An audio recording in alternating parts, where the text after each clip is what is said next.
question has some inherent flaw or bias in it. The real question is what hit in Shanksville and what hit the Pentagon. Most likely they're the same weapon system.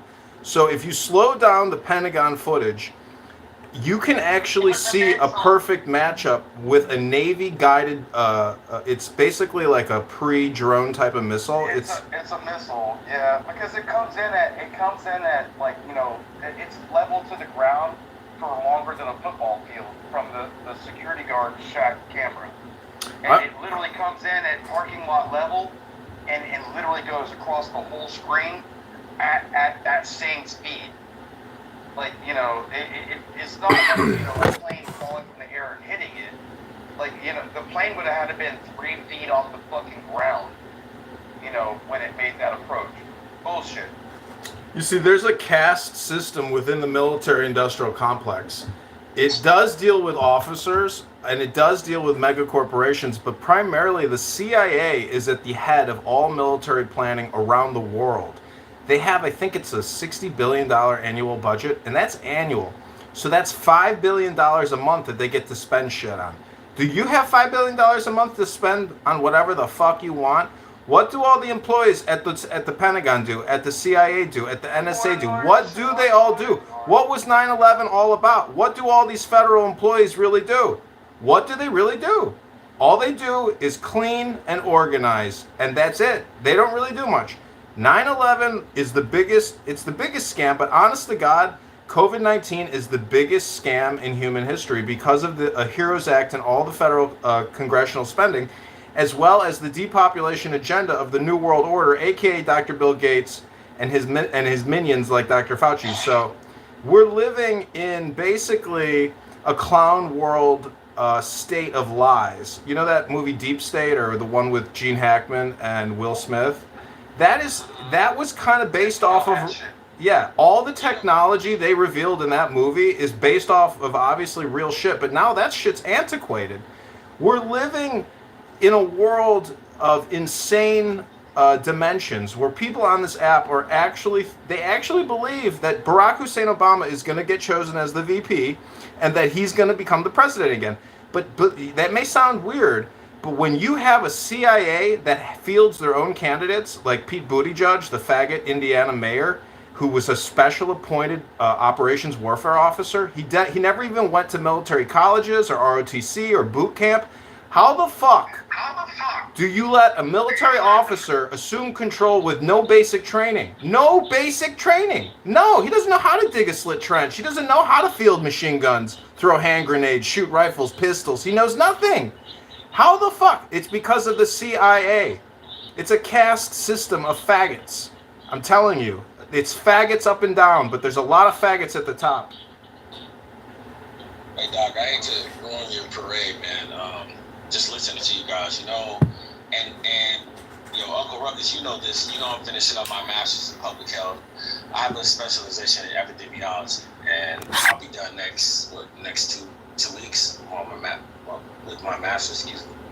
And just listening to you guys, and I've written about conspiracy theories as far as research papers. So this is quite interesting, man.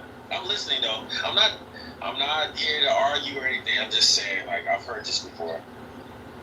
Well, I mean, epidemiology. I mean, when I was part of the NBC team, nuclear biological team, and we were going after chemicals. One of these female generals that was trying to really mix smallpox with Ebola to make blackpox, and it was going to be a hemorrhagic agent that was airborne. I get where you're coming from. But these are true facts because I've literally stood in those laboratories. No, I don't doubt it at all. As far as your military experience, I don't doubt it. It's interesting. It's an interesting discussion. That's all I'm saying.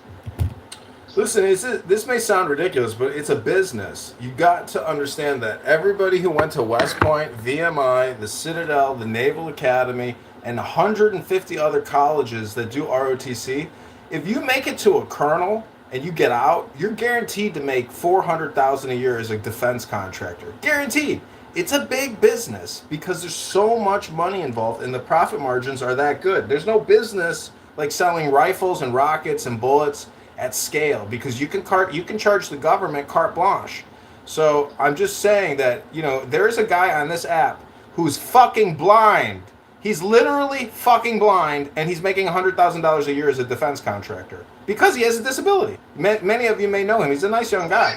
Are you serious? Yeah, he's a nice young guy. What the fuck? Yeah, I don't make $100,000 a year right now. I'm filing bankruptcy, but I hope if a blind guy can make $100,000 a year working for Raytheon, I hope I can fucking come back strong after my bankruptcy. Ribono Shalom. Good job. Yeah, Raytheon. Yeah, Raytheon.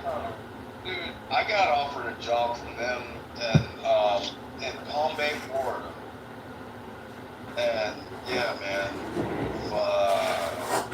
I should have taken that job. That was before I went to the military. Damn, bro, I didn't realize Raytheon was still going, man. Everybody keeps talking about SpaceX. You got Raytheon, Harris Semiconductor, JDS Uniphase, Rockwell Collins, Northrop Grumman, Boeing, Lockheed Martin. Like, you have all the semiconductor.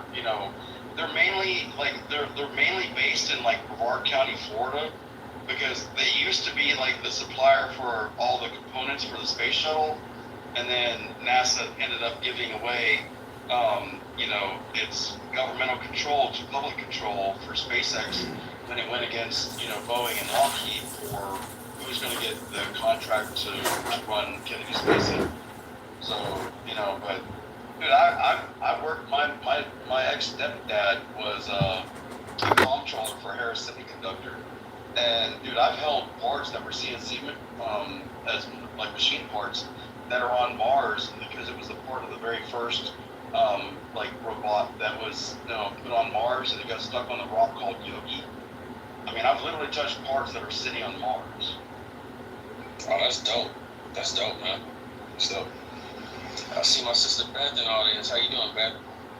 But yeah, man, that's dope, man. Did you? Hey, Yeah. Doc, you've done a lot more than the average person, man. That's dope. Doc is the guy you want on your ship.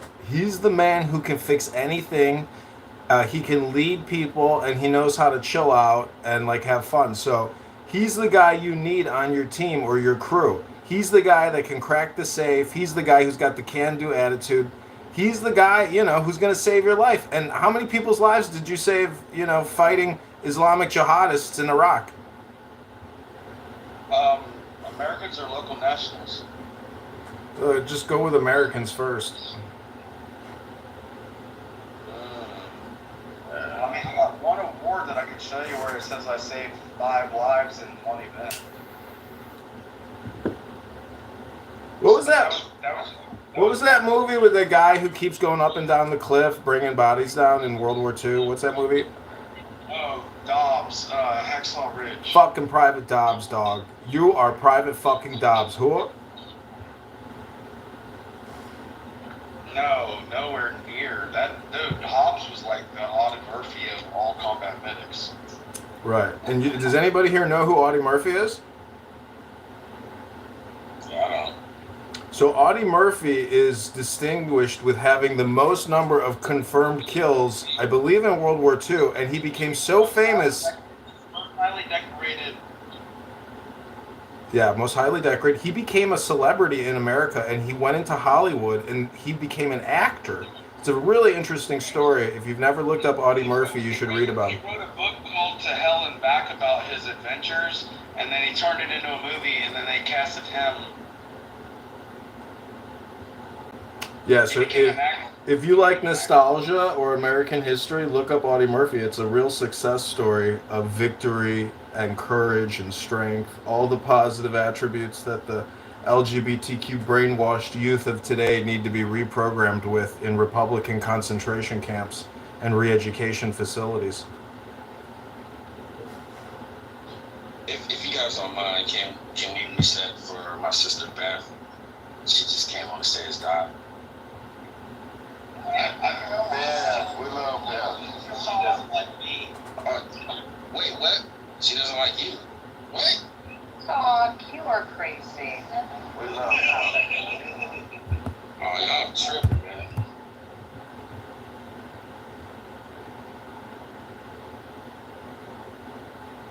Beth, we went on a journey from politics to, oh my God, delineation as far as like, race or whatever. And we went full circle back, talking about military. And I was talking to Doc about my pops, because my pops was U.S. Army. He's deceased, but I was showing that's his picture, and Doc was educating me on his stripes or whatever. So, which was actually interesting because I didn't know that from all these years. So thank you, Doc, for sharing that, man. I want to tell you that. Yeah, Me and my family, we don't know that. Hey, Clement, just so you know, Beth lives in Brevard County. I went to Melbourne High School. I grew up in Brevard County. I saw the very first space shuttle launch in like 1980, or was it 81? It was 81, I think. It was when it had the white tank in the center. But she knows my mom's side of my peoples, so, I mean, Beth is... Oh, okay. She's a homie. Oh, that's the homie. I know Beth is cool, man. Real cool. Well, I love y'all. I hope you guys are having a great Saturday. And Oscar, I was trying the other day. You had to have been busy because I was trying to get you in because you had people in your room, in your space, that were acting a fool. And I'm like, Oscar. And I couldn't do anything. I was just like, ugh. Yeah, I probably was working or something. I'll be really busy most of the time. Right now, I'm at this old school car show with my son. We just ride, work out, swim. Oh, that should be fun. And there was a car show outside of the wine shop. And I walked around looking at all the old school. There's some nice bars out there. That should be fun. Are you guys grabbing lunch there? Do they have food trucks? Yep, they got food trucks. They got a snow cone. Give it some lunch when going to the crib.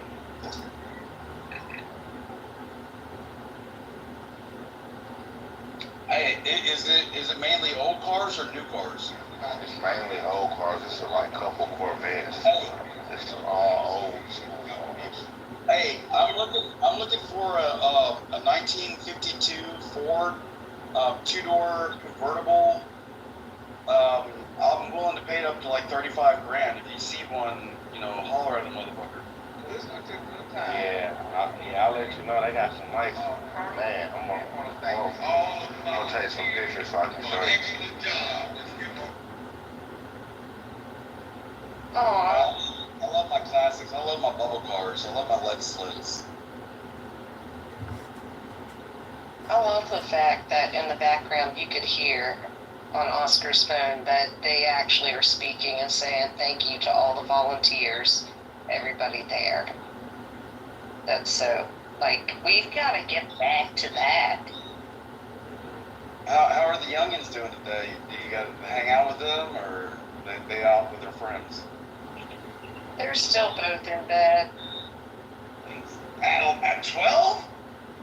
I know, and I've been up since 4. Whoa, my dad would have kicked my ass if I didn't have my bed made before 9 o'clock in the morning, even on a Saturday. I was getting my ass whooped.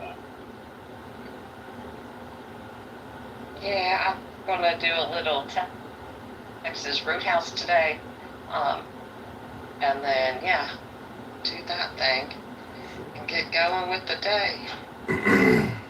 Dude, if you wake up at noon, you done wasted half the day.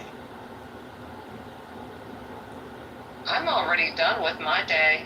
I've already went through emails and got everything done. Yeah, that's the problem. You young moms, man. Y'all let your kids get away with everything. People that got kids, all their priorities are different, and that's one of the reasons why this country is so fucked, because nobody has time to pay attention to anything and figure out who's doing what and how and why and where all the money's going and why you're getting fucked so badly. The taxation system, the federal government is the primary thorn in your tuchus.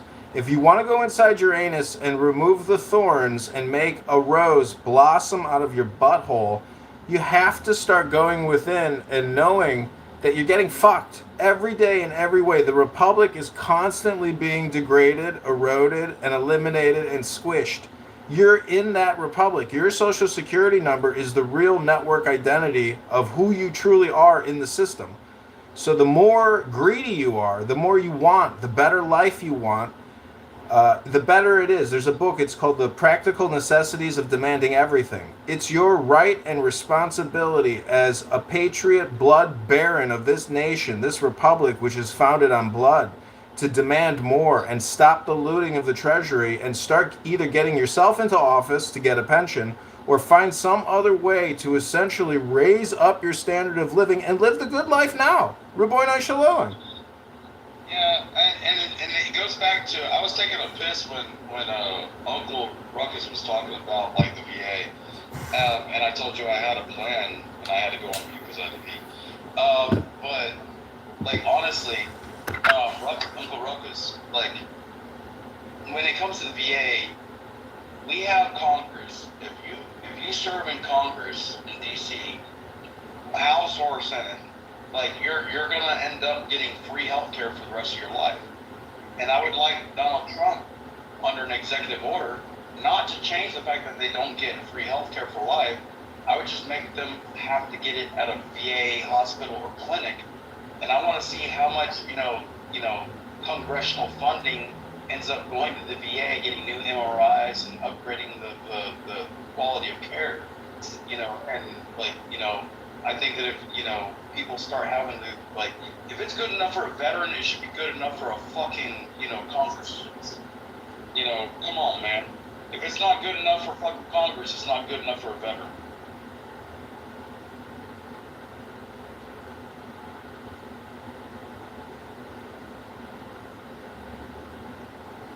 Yeah, no, I agree with that. And I just fought for our veterans right here to have the community not shoot off fireworks unless they gave the schedule to our VA, because we have a huge one. And we also have an assisted living facility, an independent living facility for our veterans. And I'm like, you can't do that. My former psychologist worked at the clinic right there next to the baseball field. Yeah, here in Tierra. Not to cut you off, bro. What branch of service were you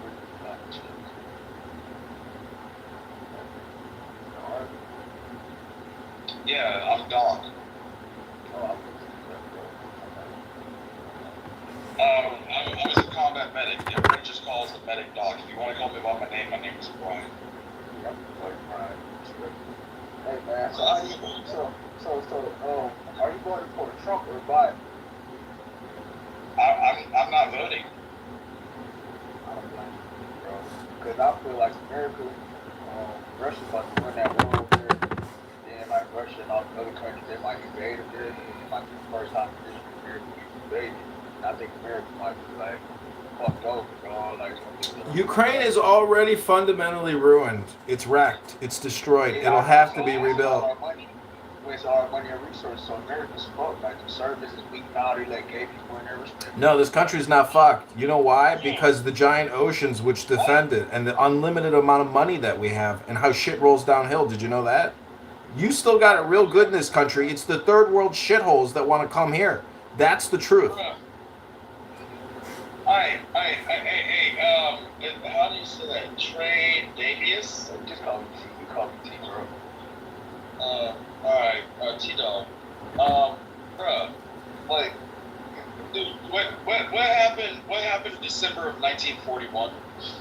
Oh, it was segregation. It was Pearl Harbor. Alright, you know how many people signed up for this after December of 41, after Pearl Harbor? How many Americans came out of the woodworks and wanted, dude, we had just come out of a fucking civil war where we were fighting each other. And it was good to have somebody else to focus on rather than ourselves. Like, we were ready to go fuck something up, bro. Like, we did that with World War I, we did it with World War II, and we want to fuck some shit up. Because we'd rather focus on, like, dumb fucking people than ourselves. Because we're smarter than the average bear. Yeah, boo, boo, boo, boo.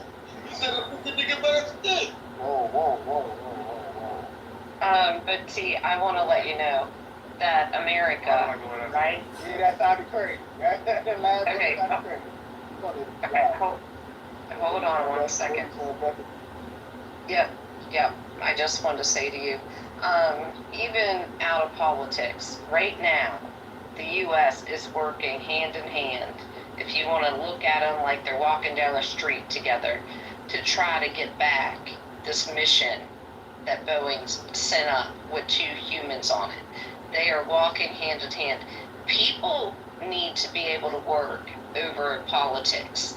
And politics have a place, but when it comes to human life, things get working in a little different direction. And we are working with them because Boeing can't figure this shit out, and neither can NASA. And we are trying to get these people back down. Figure what out?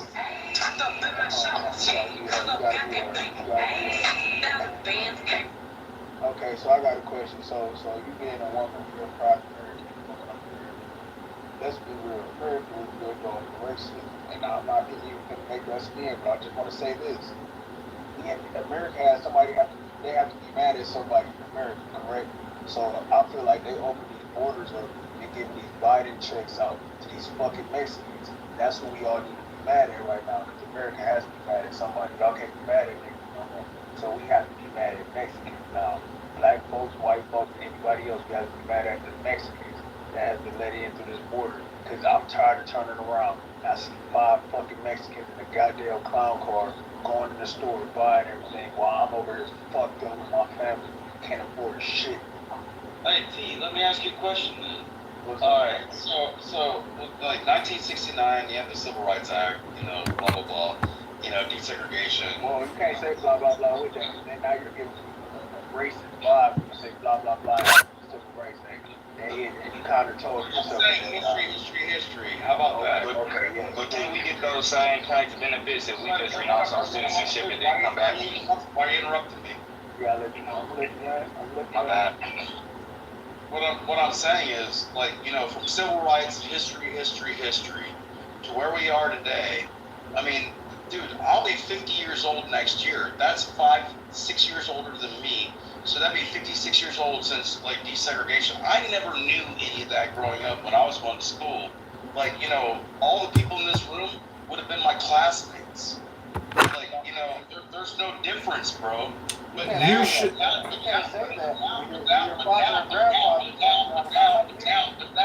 but now you want to interrupt and say I'm being some kind of way, because of the color of my skin. And I thought we were, because I never grew up with that shit. If you were on my baseball team, you were my fucking teammate, bro. But if you don't want to be on my fucking team, go fuck yourself. Well, can I just interject, Doctor? Can I just interject here? Hold on, Doctor. Let me refer to the green bean. Please mute your mic. I'm referring to the green bean here. I do believe that a minimum basic income for a couple of years is going to be required because of potential internal unrest. And the fact of the matter is, when people say that Social Security is going to be totally bankrupt in 2030, it'll never be bankrupt as long as the Congress demands that the Federal Reserve pay the bill. So we'll never be bankrupt as long as we can always force the Federal Reserve to do what we want them to do. But when they say no, and that day may come when they say no more, and then they basically create a Great Depression, and there is mass starvation, you will have wished that border was closed, because if it opens up and 30 million people move into this country from South America, this country will literally become basically a gated city-state. It will become a rich versus the poor, and if you're not guaranteed a minimum basic income and you have to basically die, you should fight back against your own death tooth and nail every day, every way, as much as possible. And if that means, but that means accumulating as many Federal Reserve notes as humanly possible.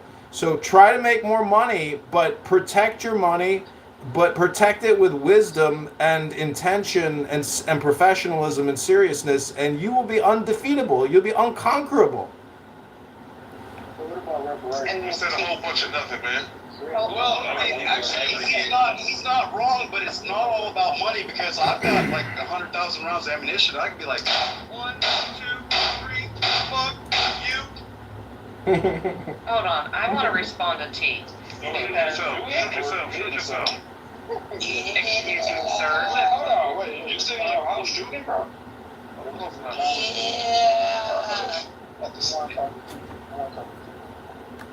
I would like to talk to him. Yeah, I just want to say, not everybody coming over that border is a Mexican, okay? And they would really feel offended hearing that because they aren't all Mexicans. Who said that? We've actually documented 60,000 Chinese men between the ages of 18 and 30 in the last year. 50,000 fucking Chinese coming across the south border. Where the fuck are they going? And are the Chinese invading us really slowly? You know it's a slow invasion. Point out. That's the whole purpose of immigration, of illegal immigration to begin with. You know it's a slow invasion. Yep, yeah, I know it was right. I put it in the chat. I talked to you in the chat. But it's not a Chinese slow invasion. Around up this farming. But they've been doing that even way before the wars were wide open. China is using proxies to take over America. Just like there's a bunch of people. I think Donald Trump in the debate said Joe Biden was on the Chinese payroll. So like I think that's how Americans Vote for Trump, man. by other people. Hey, but China is building factories in Mexico so they can build shit in Mexico so they don't have to pay the tariffs when it comes from Mexico to America. They ain't gonna use all that trick back there. China. I saw that trick back. Russia's also gonna be doing business with China. So you said you don't care about Doc and Beth? I don't care about that. We don't care what Russia does business with China. We're not scared of that. No, not China. I'm talking about directly to Mexico. I only care about black people that care about black people and hate white people. What do you think about that? Like I said, I don't care about black people. That's I only care about black people that only care about black people. What do you think about that? I'm a male monkey and I only care about black people that care about black people. What do you think about that? I was waiting for the races to come out. There we go. I was waiting for it. Don't start that shit. Y'all moderate the room, bro. Let's talk about it, John. Oscar, wake up. No, y'all let John get away with some shit. Now we gonna talk about shit. John, you're Man, sick. come on, y'all sound dumb. Just let it go. Let him be the only dumb one. Nah, we ain't Martin Luther King in here. We ain't Martin Luther King in here. And Martin Luther King ain't got that We shit. Malcolm X. We ain't throwing rocks and keep walking. Y'all dumb. Like, this shit is stupid as fuck. Shut up and talk about the topic. Hey, John, fuck your grandfather, nigga. I'm out. Did you just call me a nigga? Yeah, I'm leaving too. I'm sorry, guys. Oscar and Hold on. Everybody's moderating now. Yeah, John, I let John talk some racist shit. Where's this boat, Daddy? Damn, this is the second accusation of racism today. It's crazy. Oh, nozzle. Well, the room died. No, it didn't.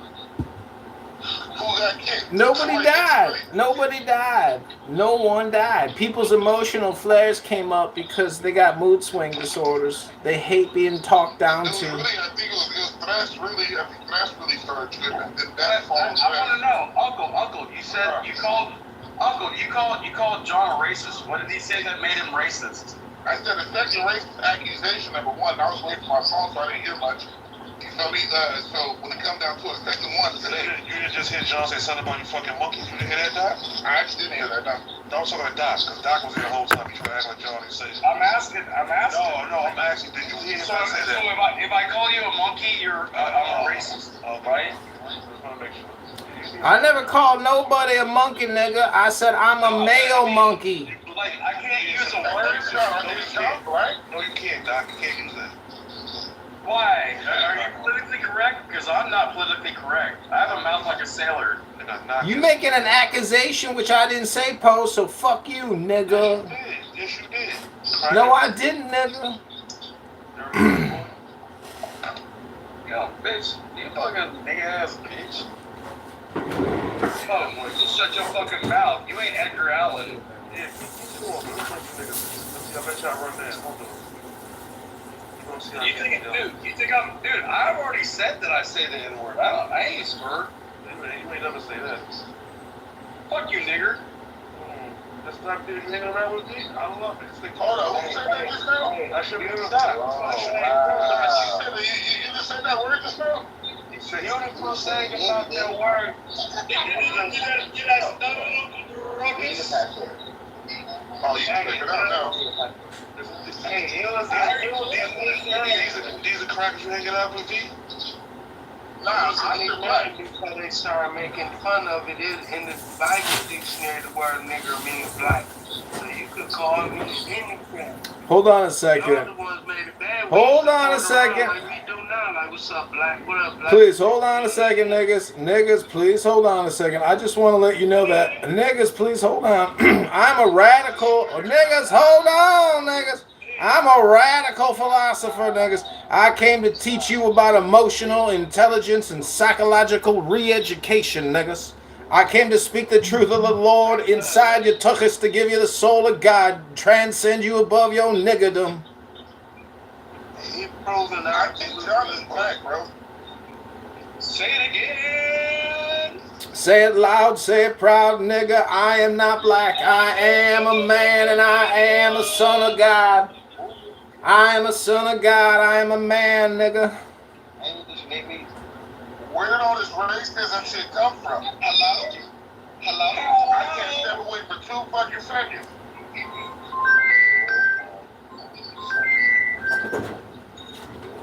Y'all killed the room off with that racist bullshit.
Okay, everybody, this is the John Kitover experience. Just like Joe Rogan here, we're going to show and let's see what fish we can reel in. Some men are fishes of fish.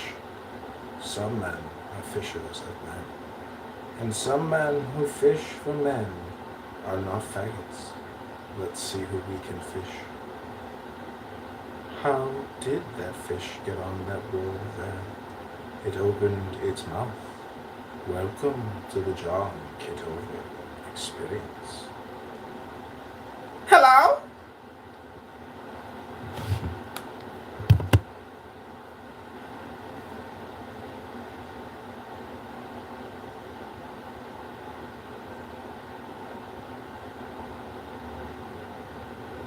Hi, Sammy, welcome to the John Kitover experience. Cynic, welcome to the John Kitover experience. Oh, is that Mikhail? Oh, God, no. Oh, God, no. Please, Mikhail. No, don't do this to me. Don't do this to me. Don't do this to me. Not today. Not today, demon. Back to hell, demon. There you go. So tell me about your military experience, Mikhail, if you are such a strong young soldier. Identify yourself, soldier. Okay, it would just fly over your head, dude. You're such a little indignant little prick. Do you get laid? I know you get laid. I heard you talking to a girl. Actually, you're one of my top YouTube videos. You and this bitch. I recorded you for like an hour, drunk, talking to this bitch on this app. And that's how pathetic you are, bro. That's seriously. Like a fly on the wall, bro. You're such a creep, man. I'm a creep. I'm not joking. I know you are. There you go. You got modded in the John Kitover experience. It's alright, man. I already feel creeped out. Okay, tickle your anus. Farewell.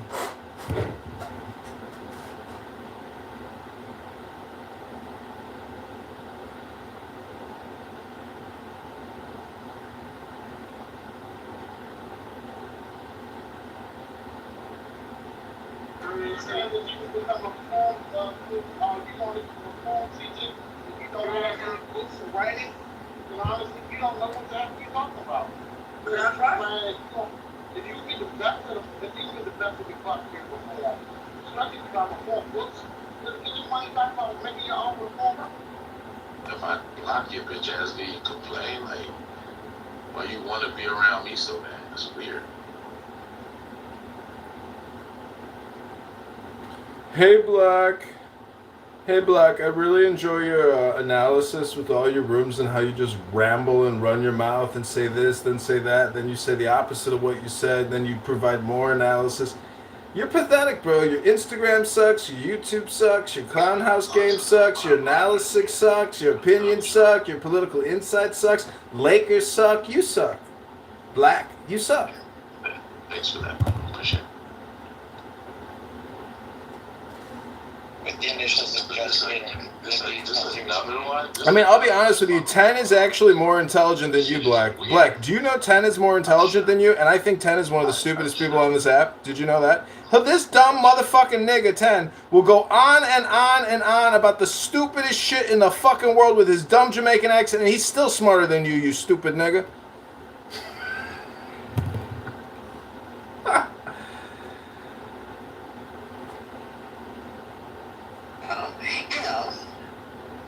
Touche. No proceed. Free abandonment. But I stuck in like a trooper, and I just said, I'm gonna try this mental telepathy stuff. I'm gonna concentrate, and it worked. Now, for the record, that was absolute.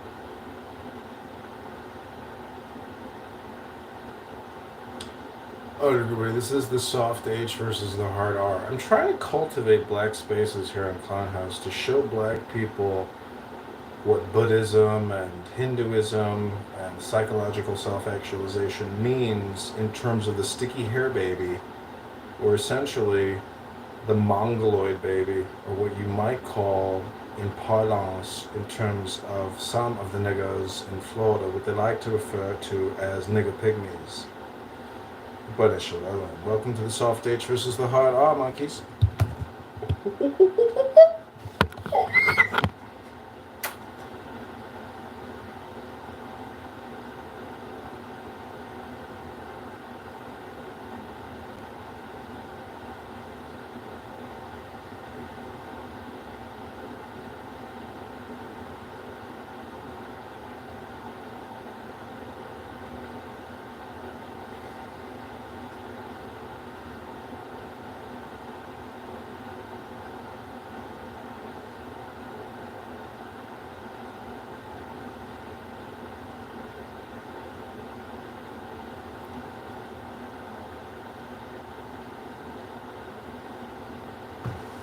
Okay, everybody, welcome back to Soft H versus the Hard R. We're trying to reel in some fish. Can't seem to find anybody right now.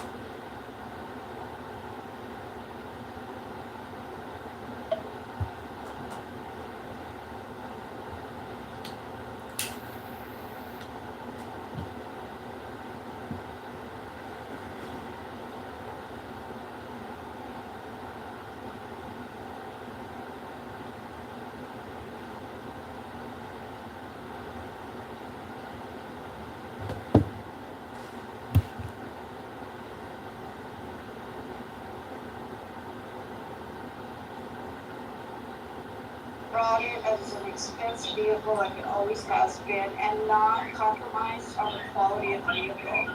Because they all have Lexus, they basically don't want to overlap on the Lexus. Because like once you get to the GX is at like 70 or 80 grand pretty much. So it's like, what do you price it? Call it the Land Cruiser, make it a Lexus, but the Land Cruiser, the name itself is world renowned. Like as a brand, Yeah, it's had its own brand for sure. Yeah, they were. and now that, because when you thought Land Cruiser, you knew the quality of vehicle, you truly knew it was a Reliability. There was reliability. No, because there's a level of mind control that is at play. And yeah, there's a lot more to that. But I guess it can happen in Iran, but the problem is there isn't any, united opposition. There isn't a Biological damage, okay? And Shaq, I did my research well. Well, you would have been out there with me. Shaq was out there with me with 16 other Panthers, and we shut Wall Street down at 12 o'clock in the afternoon on a Friday, telling the people exactly what they were investing in, okay? So I'm just telling And where you at right now, Black Panther? You a fucking clown house running your mouth. What you really do? No, I'm not, sister. See, that's where you're wrong. I'm not in a clown house running my mouth, okay? I'm still very active and still at very many Black Panther meetings. In fact, the last Panther meeting I was at, Charlotte O'Neal came all the way from Tanzania to talk to me. So who are you? Who is you? Do the work. My boots are always on the damn ground. Okay? Sister, she's raised Angela Davis attended her breakfast not long ago. So who is she talking to? I don't know who you're talking to. You're talking to nobody, nigga. You understand what I'm saying? You always trying to bring the people down who do the work. And you're always talking about what the Panthers ain't done. Tell me one program that you have right now in your schools, in your hospitals, that didn't come from the Black Panther Party for Self-Defense. You can't, because your free lunch, your free breakfast, your WIC program, all of that, your sickle cell program, all of that was ours. And the government hijacked it. And y'all actually believe we didn't do nothing. Okay, keep on believing we didn't do nothing. Because we will save those who want to be saved. And the rest of you, you know where you can go as far as I'm concerned. And I'm laying. Okay, super cool, I'm back. Melody, you a racist. John, whatever your profile is. Melody, you a racist. Oh, no, John. We know you're trolling right now, right? We don't want to block you. We don't want to kick you out the room. Right? Dr. Eugene, go back to your Quran and your fake scam church. You look like a fucking pedophile. See what I mean? It's assholes like that.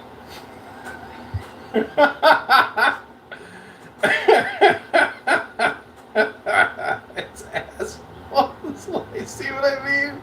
It's assholes like that. That is, baby. I'm gonna have to write that one down. I gotta start keeping a list of some of these things. See what I mean? It's assholes like that.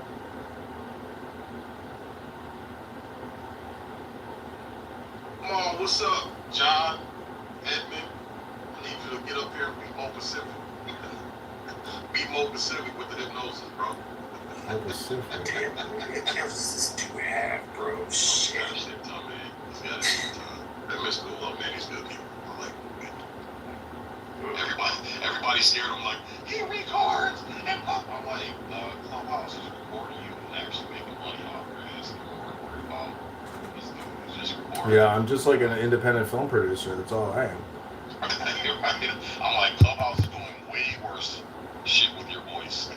You're more worried about some random. Yeah, you going into a government forever database information tech center. I'm just a guy in my mom's basement putting it on cell phones. But I gotta point out that what is the fucking difference? That this app is probably generating $3 million a month to $10 million a month in revenue. by the bid exchanges that they sell all of our profile identity to.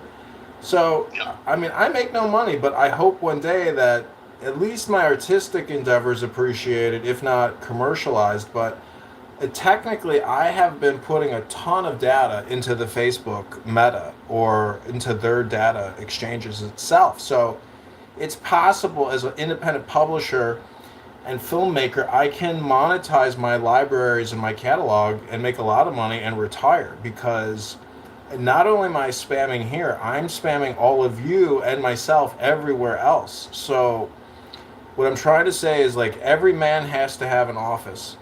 And if your office was live streamed by multiple cameras all day, every day, and you were to publish everything you did and said, there's no shame in doing that. The shame is in people casting their opinion on you. I have no shame in my game. And if you finna ask me a question, you post to be more Pacific. No! Oh man, what's going on, man? How you doing, brother? I'm on my second Tecate, and I'm about to. So it's 3 beers and 3 bowls, and then I'm headed to the boat. I own a boat called the Lady Hawk, and then I'm headed over to the boat. Oh, nice, man. All right, that's ocean or lake? Yeah, I'm in Chicago. It's Lake Michigan.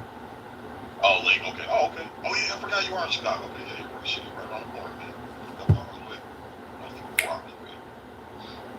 Oh yeah, man. Yeah, Doc wanted to come out here for his 40th birthday. What are you doing today?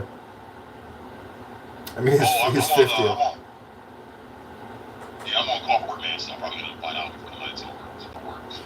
So, how is your love life? Do you use Hinge? Because that's all I use now is Hinge. Nah, man, I roll with Bumble, bro. I mean, I got a steady girlfriend. We've been together over a year and a half now, but yeah, I've always used Bumble, man. I just like I like the ease of it, man. Just setting up the profile and the women come to you, man. There's minimal work. I figured out the game, you know, me messaging a bunch of women I'm attracted to. They don't see your shit because it doesn't filter through all the dick pics and bullshit solicitations they get from all the other millions of guys on the app. So I use Bumble, man. I set my profile, set up the net, and then just let them fly right into it, bro. And I get to filter out what I like and what I don't like from the women they get. Yeah, I mean, that's like a passive way of catching fish, but there is the approach of picking up a spear and stabbing them, you know, on a Friday, Saturday night, poaching. You know, have you ever done an illegal hunt and killed an endangered animal?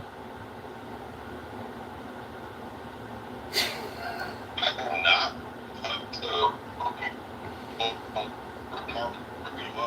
I'm a bad one here right now. So give me a second to say anything.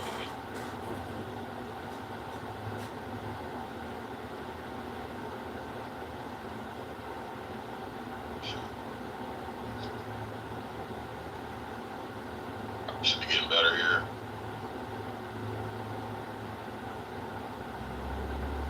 Can you guys hear me? Yeah. Mic check 1 2 1 2. Yeah. Okay, cool. Sorry, man. I was at a red light in the dead zone. So, yeah, come on up, Mark. Let me get you up here, bro. What's going on, lady? How you doing, sir? I'm good. Happy Saturday. This is my birthday. Something else. Hey, Lee. What's that? The storm? The title song. Oh yeah, I know. Yo, lady, and I'm sure you heard it. Hey, what's going on, Mark? Who was that? Is that West Coast? Yeah, that's me. It's West Coast. Okay. Yeah, I lost my phone. I got a new one. So this is, yeah, Marvel for now. So it's West Coast. Okay. Hey, I just added you West Coast. Yeah. Okay. Cool. What's up, lady? I was wondering who that was, because usually people with brand new accounts don't come up on stage, and then when you raise your hand, I'm like, oh, is there somebody burner? Yeah, because I had to let y'all know. So. Oh, okay, yeah. All right. Well, I just followed you, man. So that you locked in. Yeah, I just did want to say that, you know, if you are going to use the Bumble, which I'm not against internet dating or whatever, but there's a, like, if you're going to go on a hunt, you got to have the right tools. And if you're going to sit there, and because, you know, predators, right? If you're going to find all predators, if you commit yourself in right spot for them to get. Can't just be sitting at home. Well, no, 100%. Here's the thing, too, man. Like, I work like a fucking slave, so I ain't got time to be sitting on the app sending messages and nothing anyway. So I make my money, and then, I check my inbox. Once I got a few hits, man, then, I'll sift through. And if one looks like she's decent, then, they, usually on Bubble, man, they send a message first, so usually I got chicks sending me messages and shit, but I only reply to the ones that I think have some potential, and then I'll start my vetting process from there. But other than that, man, I'm out making my fucking money, bro. I mean, not now. I mean, obviously I got a girlfriend, but before that, yeah, man, I'll be out making my money. Just let them come to me, man, and then I pick whatever the fuck I want to, whoever the fuck I want to take a shot on, take a chance with. But I just found that's just most easy, man. It's it's easier, and there's an art to it, man. You got to learn how to build a profile that appeals to women, and what'll make them notice you. Because that's the one thing, man, like, I don't think a lot of guys realize, and this is kind of our problem in the dating market, is that we don't understand what women are going through. I was in awe when I started talking to these women, and then, hey, let me see your profile, let me see your inboxes, when I started hearing them say, yeah, dude, I get 1,000 messages a day on these other platforms where the men make the first move. Like, I'd message women, and then 2 months later, I'd get a reply back, like, oh my God, I'm just now seeing this. I get so many fucking messages. So I had no fucking clue, bro. And then once I started seeing these women's inboxes, I'm like, oh, this is true. They get a shit ton of fucking solicitations compared to us. I may get 20 hits a week. This bitch is getting like $5,000. This 5,000 hits a fucking week, dude. It's insane. You're not even saying the whole thing, but one of my old bosses showed me she had a boyfriend, but she showed me her inbox and Instagram. It was hey baby, hey sexy, hey sweetness. Her banking moves. And for those of you who don't know, lady, she's damn, it looks like a bunch of bank transactions. I'm sure there's a few lesbians sprinkled in there, so she might have a man. But ladies, y'all only know what y'all what your bank account, your DM looks like. It looks like my Chime account. Transactions 442 to 445. Last week, you just gotta scroll. It's just you have that long if you didn't know. So please make your shit stand out. Well, that's the thing, man. Yeah, the guys have been like I think a lot. Loyalty to that is opening up the door, keep knocking. The joy inside will eventually open up the window. Look out to see who's there. Water from your spring. What was in that candle's light? It opened and consumed me so quickly. Come back, my friend. The form of our love is not a created form. Nothing can help me but that beauty. There was a dawn, I remember. When my soul heard something from your soul, I drank water from your spring and felt the current take me. The Lord of Beauty enters the soul as a man walks into an orchard in spring. Come to me that way again, like the lamb in the eye of Joseph. Hear Jacob's sadness. Though you never left, come and sit down here and ask, why are you so confused? Like a fresh idea in an artist's mind, we fashion things before they come into being. You sweep the floor like the man who keeps the doorway. When you brush your forearm clean, it becomes what it truly is. You guard your silence perfectly like a water bag that doesn't leak. You live where Shams lives, because your hot donkey was strong enough to take you there. Each note, advice doesn't help lovers. They're not the kind of mountain stream you can build a dam across. An intellectual doesn't know what the drunk is feeling. You're trying to forgive what those lost inside love will do next. Someone in charge would give up all his power if he caught one whiff of the wine musk from the room where the lovers are doing who knows what. One of them tries to dig a hole through a mountain. One flees from academic honors. One laughs at famous mustaches. Life freezes if it doesn't get a taste of this almond cake. The stars come up spinning every night bewildered in love. They grow tired with their revolving. If they weren't, they'd say, how long do we have to do this? God picks up the reed from the world and blows. Each note is a need coming through one of us, a passion, a longing, pain. Remember the lips. The wind breath originated, and let your note be clear. Don't try to end it. Be your note. I'll show you how it's enough. Go up on the roof at night in this city of the soul.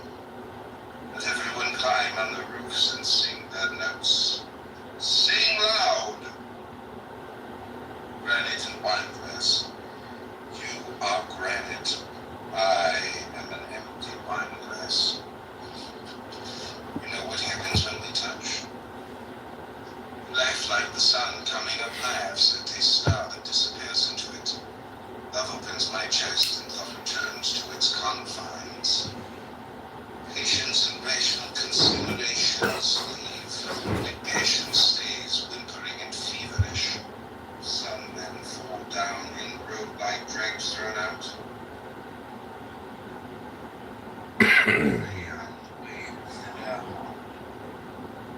Nay, but it is a problem.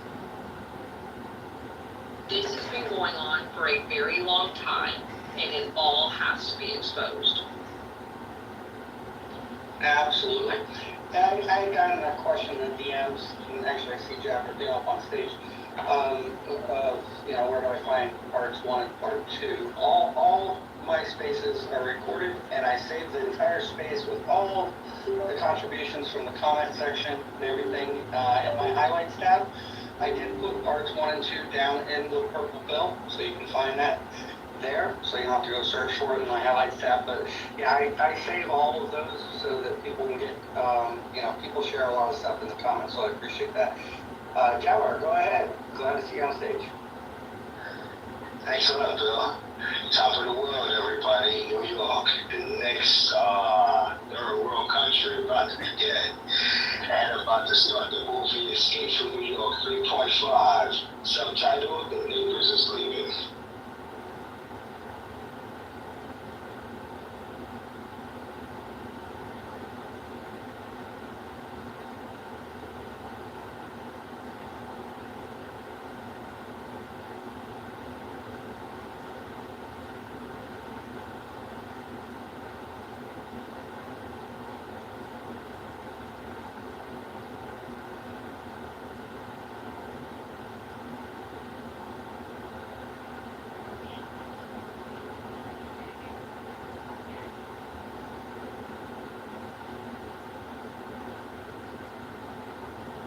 This has been going on for a very long time. Through the military, there's all kinds of different aspects of his career that's just very fishy. So we are required by law to give them a ride to wherever they go when they need military airlift. We're required to provide sea lift capability to them. So the way it was envisioned is that if they're doing something immoral or illegal, that somebody's going to go, I'm not doing that shit. But unfortunately, that hasn't worked out as well as some people thought it would.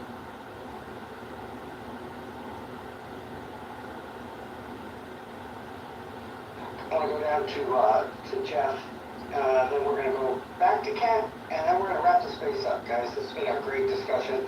While I got the mic, I just want to always thank my co-host Drax. Thank Trump Frog for jumping in with us tonight. Sally, who always supports us and streams us into Rumble. And obviously the Colonel, man, this is so informative. I appreciate the time.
it's when you talk. No. You don't have to do all this when you talk. No.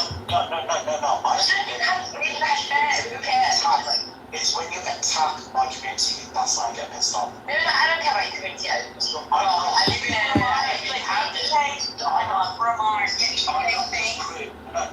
Mark, how do you view like? What was that? Go ahead.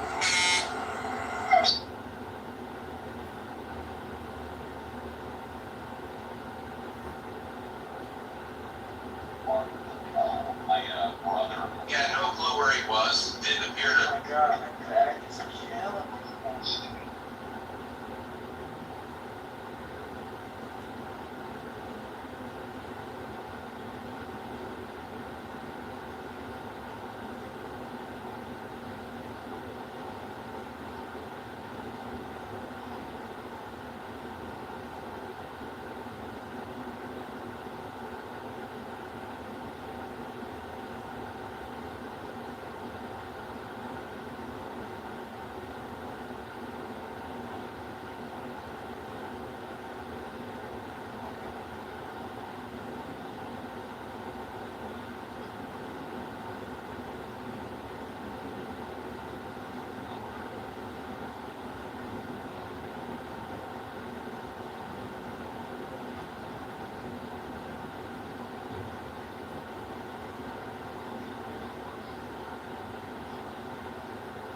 You have more bots and maybe you don't have a lot of people on them. They look like they're. So you really gotta check it out first, because sometimes I've checked out apps and seen girls on. I was like, wait a minute, these girls, these are porn size. Yeah, these are girls. Yeah. So one of the girls I recognized, I was like, wait a minute, this girl has a fake pic of another girl that I knew who worked across the street from me. I was like, wait a minute, I had to get her. I was like, hey girl, is this your app? She said, no, I got a lot of fake apps. Oh, okay, I had to report her. I was happy for her one day, but yeah, so you gotta be careful, because if you recognize the girl, or you know that is like, wait a minute, that's Julia Ann. or that's Kendra Lust. Like, it might be fake. Because you got a lot of other girls. Or even worse, what I've got was so this happened to me weird. So there is this, hey, you want to talk to me? And I'm just like, okay, you want to talk video chat? Because he's good. And next thing you know, the person video chats me, they go like, yo, what's up? I'm like, this is Nigerian nigga, so watch out for those Nigerian scammers. They're out there. But they're out there. They will ask for your cash out. Don't do it, my nigga. Don't do it. And they're also Yeah. When you go on those websites, a higher risk of running into bots because it's free to set up an account, make postings, no problem stuff. Whereas if you pay, you have to $8 on that shit too. Right. It might still be the most likely check out. Always do your check. So just always do that. You're less likely to bullshit with some shit completely. But just you should be pushing your people of the DNC to find another candidate, because Joe Biden is dead on arrival. This election is over. Put a fork in it. He's done. So with that said, I'll open it up. You guys can jump in. So Roger, I agree with you. Like I don't understand like why they did it, and they rigged it so that Joe Biden could be in the top. And they did it to an applause. They did it to cheers. They loved it when he was draped in that Philadelphia with the dark red lighting, and he called 75 million Americans in danger to democracy. They loved that stuff. And as far as the intern camps, they're still doing it. And I can critique Trump for following through and doing the same shit Obama did. He put people in cages, Obama did, and interned them. That's what it literally was. Trump found the same signature. That was America. He interned them. You can say that with rational thought, and I think it's a shitty thing that this country does to any subset of population, particularly there, but not acknowledging that FDR was the greatest president of all time, like you said about Cora, who clearly has no clue.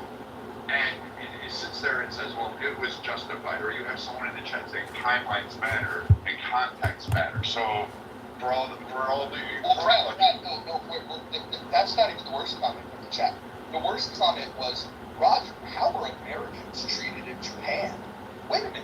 So your answer to FDR interning innocent Americans is to ask the question about how Americans were treated in Japan? Like, let's focus here for a second. Innocent Americans were put in an internment camp, and you're okay with it. You're making excuses. You're asking, well, how were they treated abroad? I don't fucking think that's relevant here. What is relevant is in the country that is supposed to stand for freedom, right?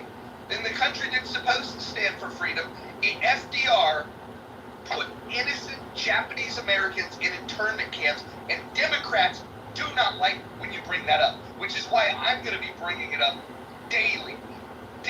If you're a Democrat, you're going to have to answer the question why you're comfortable with internment camps. I know Brent is a Democrat. Brent, can you please name your favorite Japanese internment camp? I'm not comfortable with internment camps. This is kind of a hyperbolic silliness. I would say just a few things.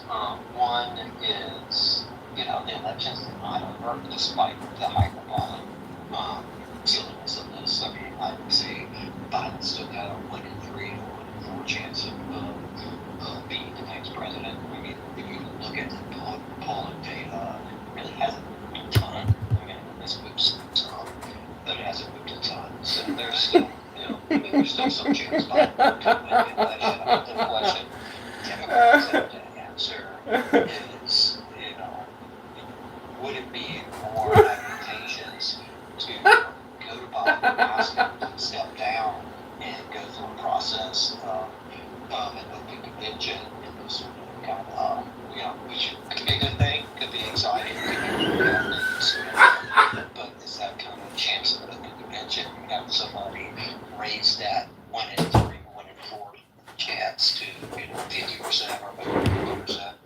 I don't know the answer to that, but a little less hyperbolic statements and more logical. Oh, Roger, this is Mr. Tokyo. I have information on concentration camps the Democrat Party created in America and how many thousands of Japanese died at the hands of the racist Democrats. See, those are the kind of contributions that I think are an improvement over the last room we were in, where when people were talking about these internment camps, nobody blinked an eye.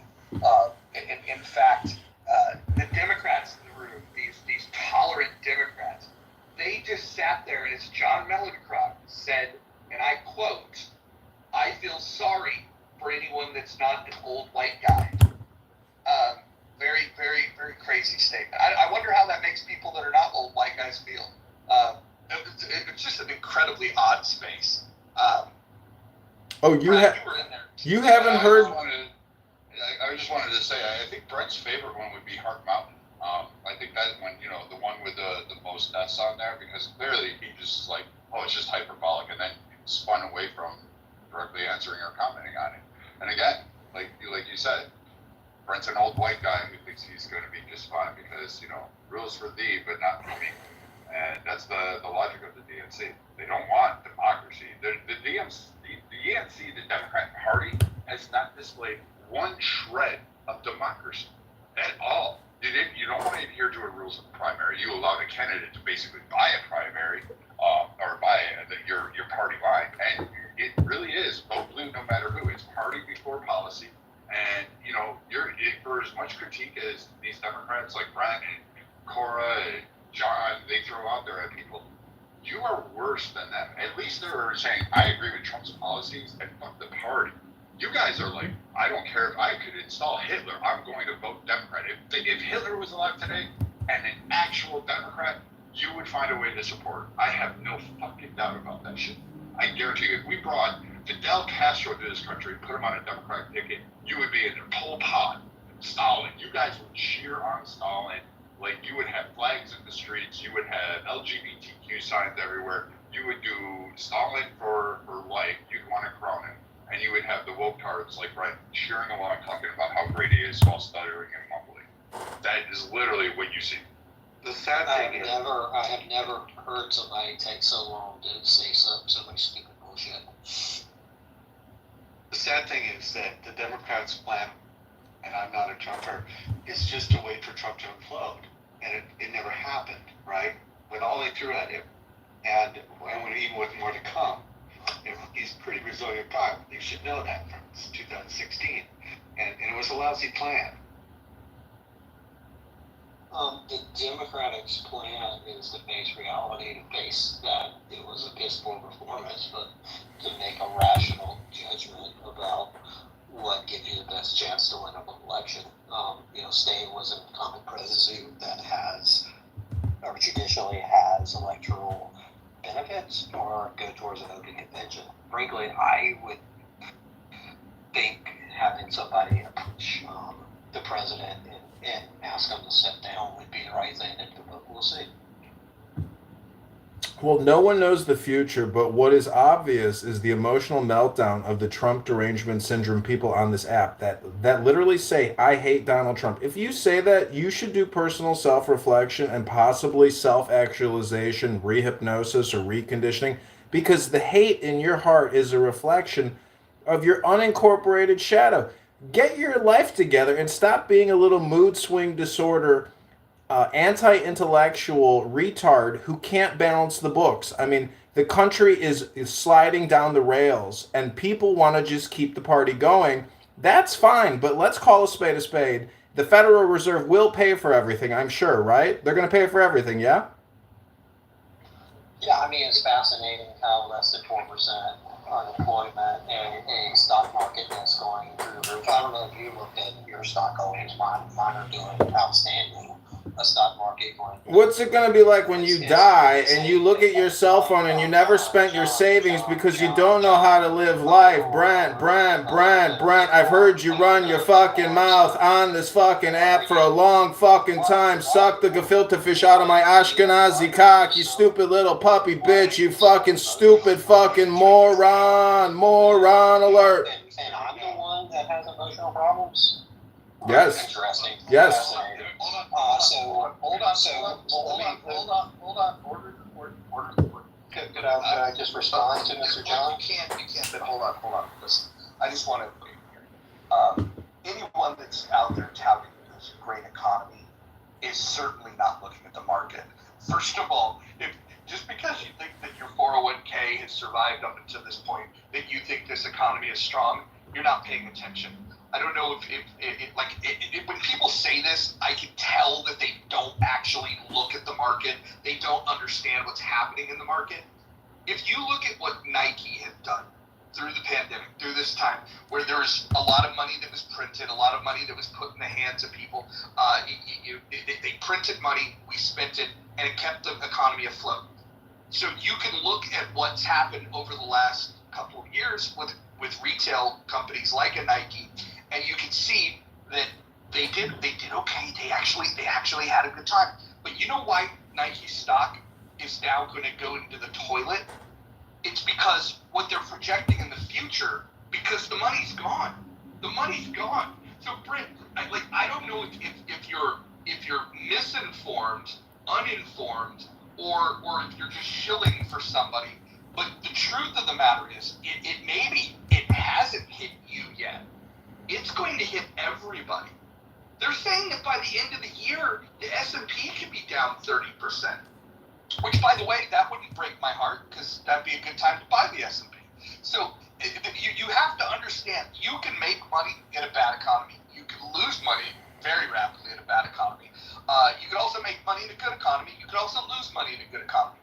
But the idea of pointing to a jobs report First of all, I would bet you don't know how jobs reports are collected and the mechanics that go into that. My guess would be you're not familiar with that process whatsoever, because people that quote the jobs report really truly don't know what the fuck they're talking about. What you need to do to understand the economy is you need to understand where we're going. It's the hockey puck. It's not where it's at today. It's where it's going tomorrow. And what we do know is that the money's gone. The money's gone, and with $35 trillion in debt, we've got an interest to service that debt that is growing and growing and growing. It's eventually going to become the largest line item in the budget. It is the interest on the debt. So I apologize, for pulling rank here, but as somebody that understands economics, this is not a good economy. This is a very dangerous economy, and a lot of people are going to get hurt. And Brent, if you don't learn what to do with your money, that 401k that you have is going to go into the ground. And then what you're going to do is you're going to say that whatever the current event of the day is what caused it. And I'm telling you, you're heading for a cliff. You need to get a financial advisor ASAP. All right, so unemployment rate, the Statistical Analysis Board essentially conducts a large survey every month, and that is the basis of the unemployment rate that is reported each month. As far as S&P, I was being a little hyperbolic because you kind of heard this during the Trump administration. Brian, I hate to interrupt you, but do you actually shave your pubes or use baby wipes? Sorry, go ahead, doctor. My bad. All right. As far as the S&P, I was being a little hyperbolic. It's something you've heard a lot of times in the Trump administration. The S&P is going up. What a great economy. The S&P and stock market doesn't equate to Main Street. Doctor, have you ever had anal prolapse? I would concur with that. I would suggest, What is your 401k going to do for you when you have anal prolapse? So, aren't you the one talking about mental problems? The point is, first of all, Roger, I want to point out, shut the fuck up. I've heard you run your fucking mouth forever. You got no fucking point, you fucking idiots. Just shut the fuck up. Just shut the fuck up. Just shut the fuck up. I want to make a good point here. Shut the fuck up, fucker. I've heard your stupid fucking faggot mouth run your fucking mouth for fucking years. Fucking hypnotizing people with low IQ, stupid fucking nonsense, you fucking autistic fuck.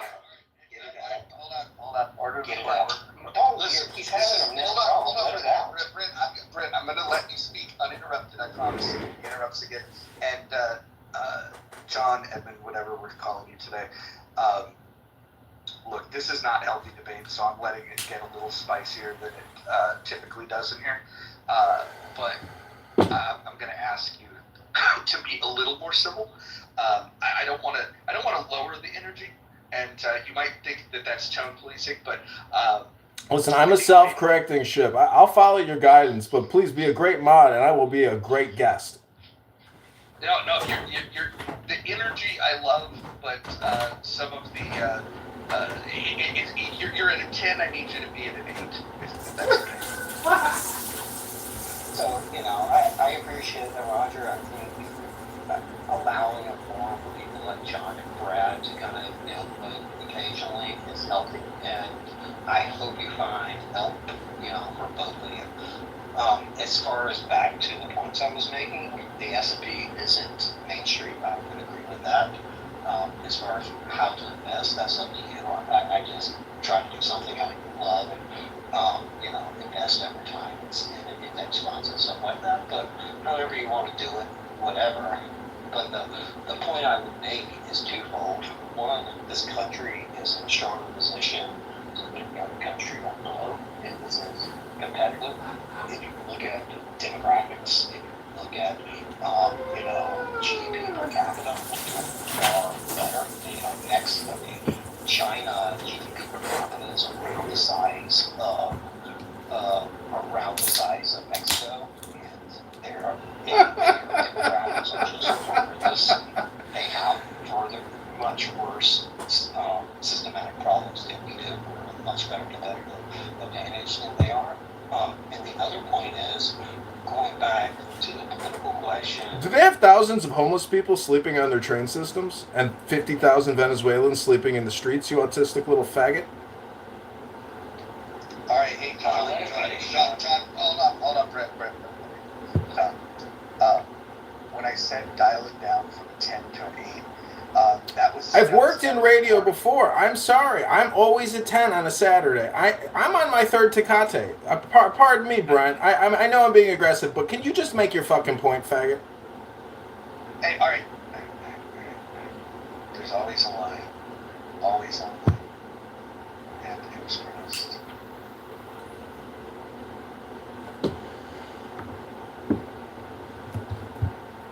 Can you just fucking make your point, faggot?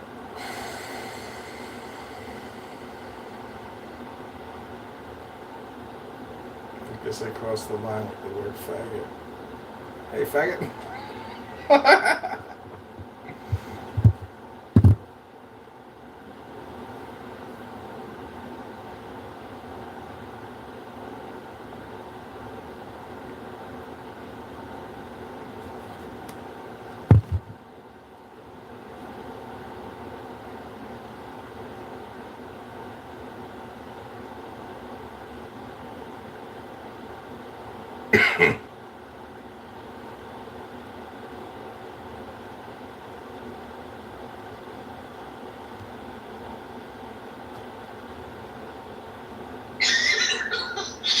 No, really, I have 42 nieces and nephews that call me Auntie Roddy.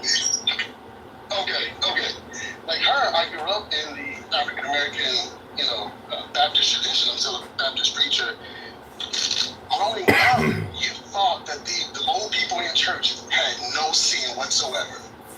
Everything that you're going through is you're the only one that's ever been through it.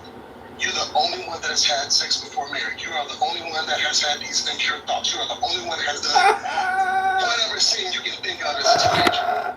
Because all we saw were these saved, sanctified, and Holy Spirit people. God, that guy really hard. Virgin Mary's second cousin. Like they had no, you would think they had This is the third wave of the cat drag. Huh? Such a defeat. And I'm telling you, that's what the enemy wants you to do. Damn, the Christian room kicked me out. Damn, they know John Kitover now. That's what's up. That's one thing, right?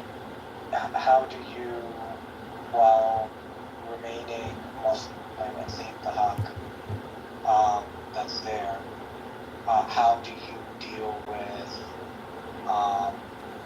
the dogmatism and sectarianism within the form of Islam? Now, I get that you're saying that, okay, at least when I'm dealing with people who claim to be religious, that at least, I can expect better from them in terms of their own soul, in terms of their commitments, integrity, and so on and so forth, right? But how do you cope with the dogmatism and sectarianism? It's very real, and the way that they look at it is our way or the highway. There's some people who might claim that there are 72 sects and all of them are going to hell except for the one.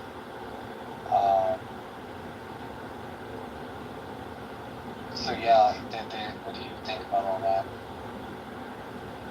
Yeah, I think there is a problem with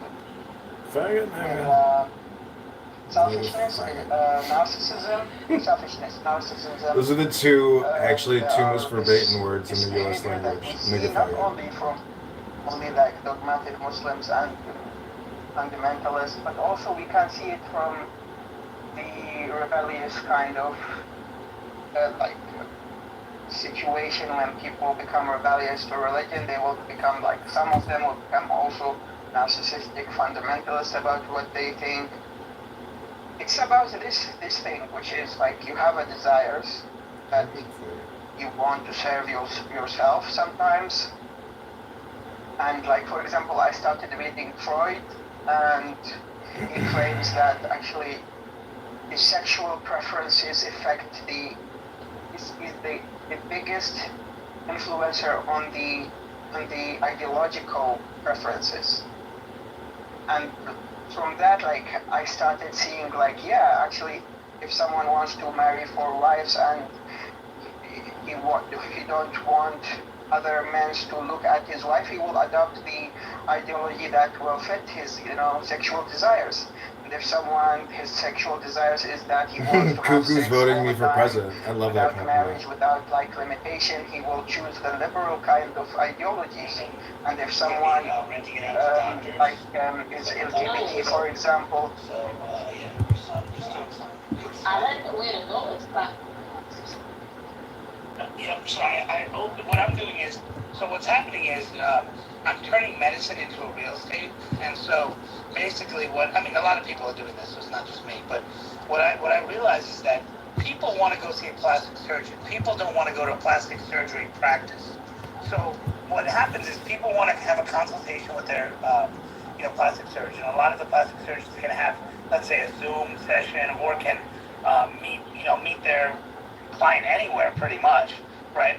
But they need a facility to perform the thing. So they usually need, some kind of hospital insurance for their own facility, or they need, certain malpractice insurances.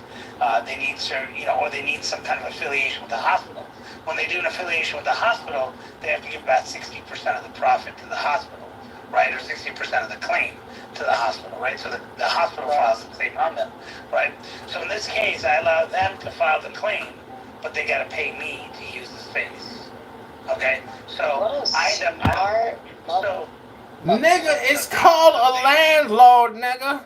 You gotta pay the nigga rent.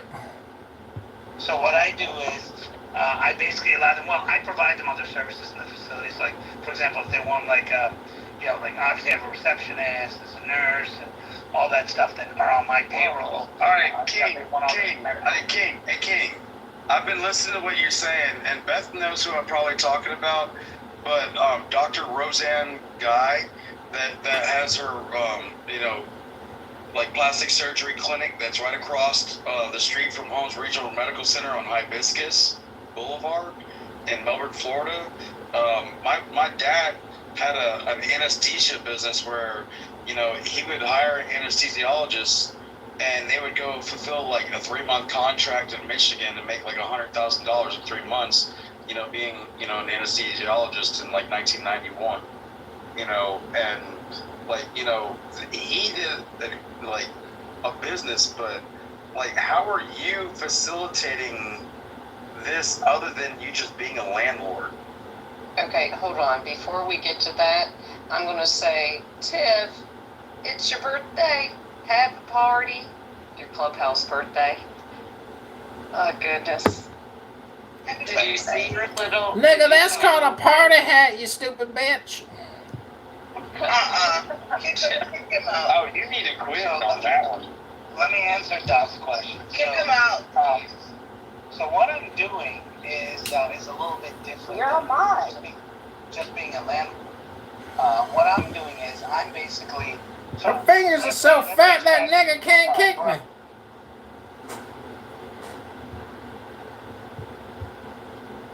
And as antique. Do you find yourself disillusioned by that, or do you, or are you a similar mentality as Mandy, that who cares what these guys think? I'm gonna stand up for what I believe in, and I'm satisfied with my Islam. I'm satisfied with how I understand the Quran and so on. And even if mainstream Muslims don't agree with me, whatever. What's your take on that, Phoenix?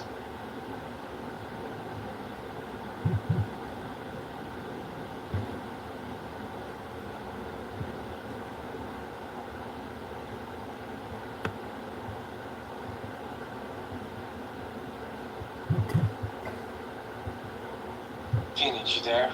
Or welcome, Tiffany.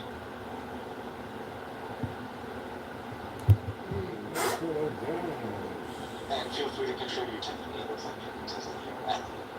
So, do you have any thoughts as well?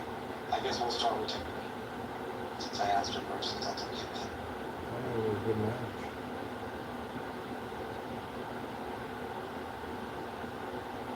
the bringer of people together, the most adventurous one, and the one that can prove to be there for them through thick and thin.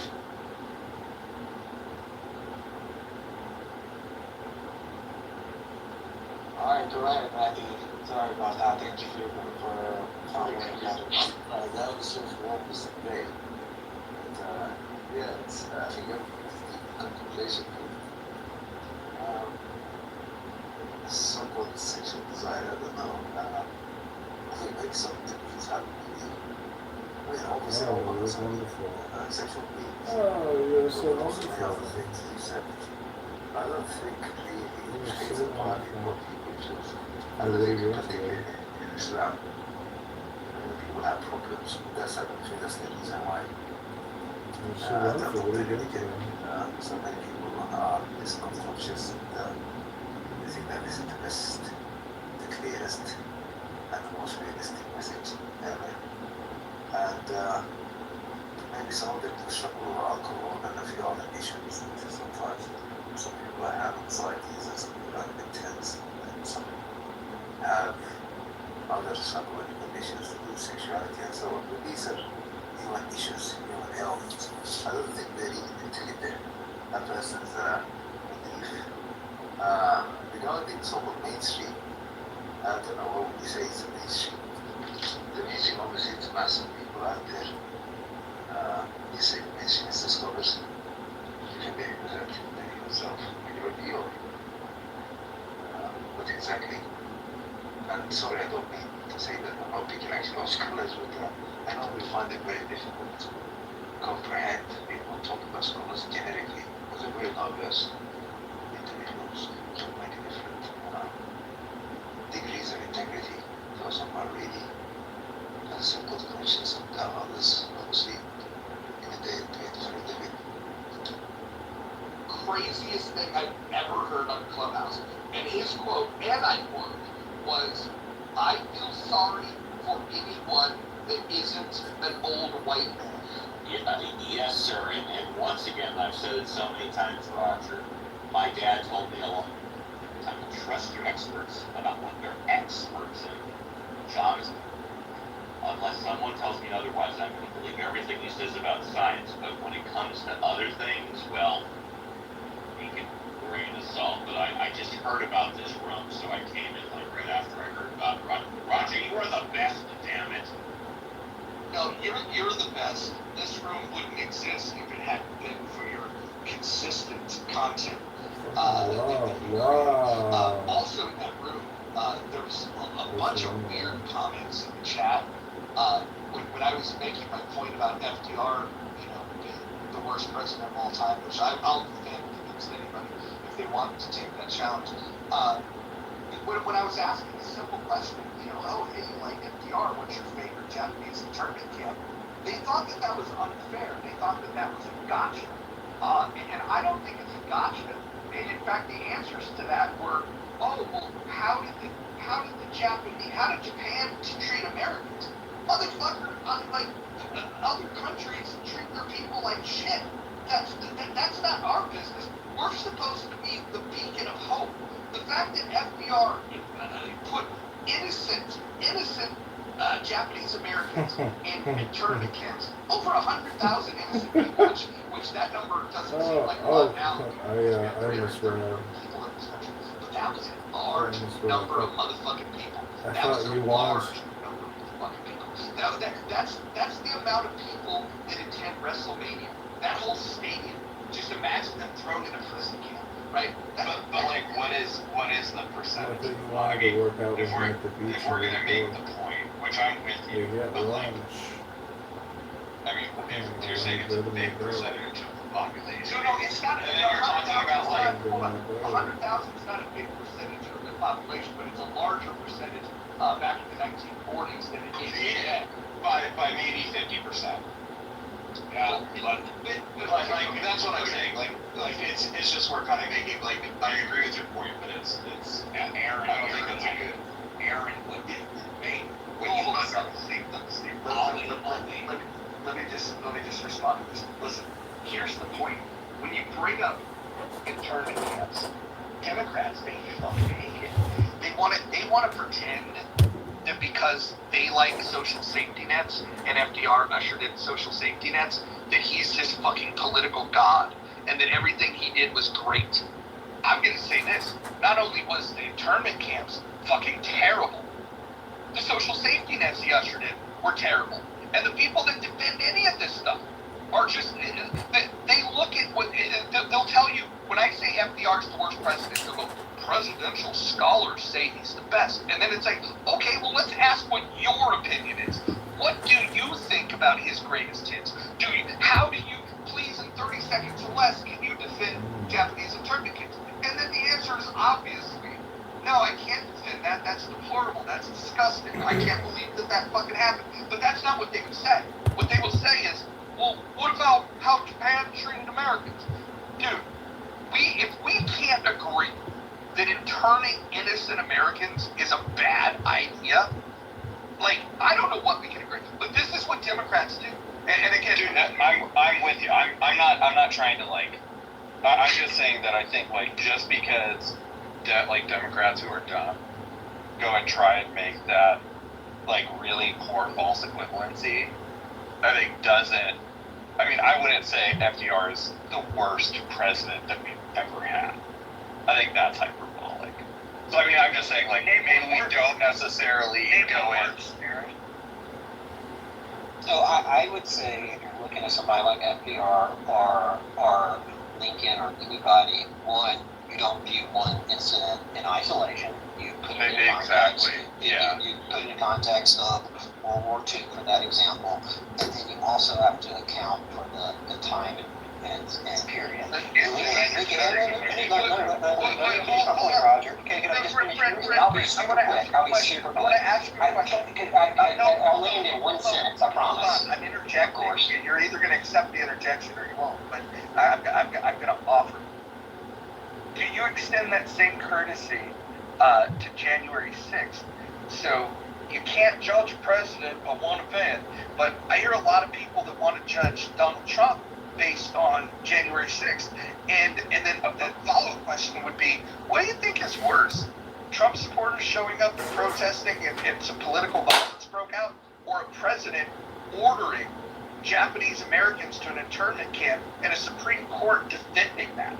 I would actually say, without any hesitation, I don't have to think about this, I would say interning innocent Americans is worse than a little bit of political violence. Excuse me, Roger, this is Tiffany Sotheby. I just gotta interrupt. This is Tiffany Sotheby, and Roger, you're gonna melt people's brains with what you're doing. I just want to warn you, Roger. This is Tiffany Sotheby. I am complete.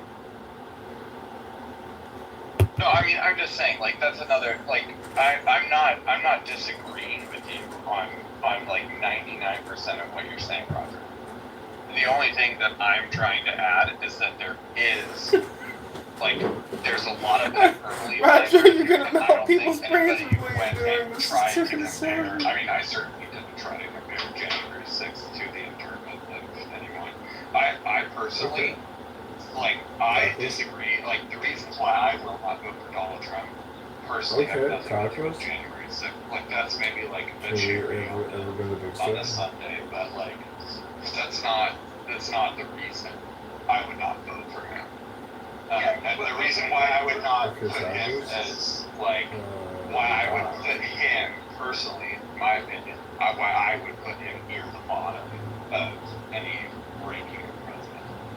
So, Aaron, I think you're being very reasonable, and I want to be fair with you. So, my response about January 6th to Brent was directly in response to him saying, you can't judge a president based on an isolated issue. Okay. And I think, yes, you can if that isolated issue is significant enough. And so for Democrats that believe January 6th was the end-all be-all, there's been people that have been on TV talking about January 6th was worse than 9/11. And so there's people that will catastrophize a lot of things, but then we defend other behavior. We will dismiss what FDR did in turning Japanese Americans by, well, you got to understand the context of the times and the this and the that.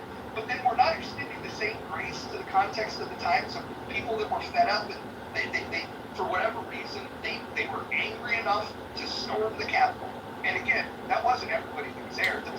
They were Roger, Eric, please let me interrupt. This is Tiffany Sotheby. All communication is hypnosis. I'm complete. This is Tiffany Sotheby. Thank you, everyone. I don't know what the point of those interjections are. But no, I mean, like, the other thing too is that these people on January 6th were also lied to by both, like, I mean, look at how much money Fox has had to pay in their lawsuits. Okay, they knowingly lied to people, and people were affected by that. I mean, Hi, everybody. This is Tiffany Sotheby. I hate to interrupt you again, Aaron. I just want to say Happy Pride Month, everybody. CRT, BLM, LGBTQ to the U on this beautiful summer Saturday. God bless you all. This is Tiffany Sotheby. I'm complete. Tiffany, I allowed one interjection. I even chuckled at the second interjection. The third one got annoying. Unless you want the same fate as John, can we at least be a sniper and not a shotgun with these things? Of course, Roger. I'm a self-correcting ship. I bow down to your supreme green being. I love you, Roger. All right. Hey, before we go any further, can everyone do me a favor? We're having a room in honor of Uncle Steve. He ran a room that I thought it got me all worked up enough to start this room. Everyone should follow Uncle Steve. You should follow his what do we call him on this app? House. You should follow his house. And also, Uncle Steve is making the migration to Chatter. I don't know when he'll be doing his first room, but if you're on that app, you should also look up Uncle Steve. You can find him at Steve Appel.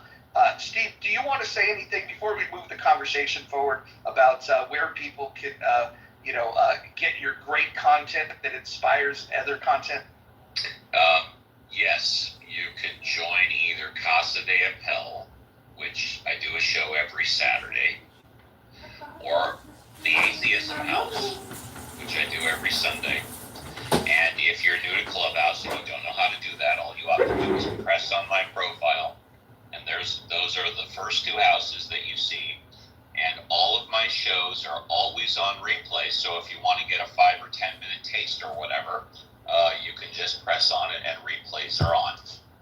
Steve, I was very impressed with your brother, Steve. Tiffany, I'm going to go to you in a second.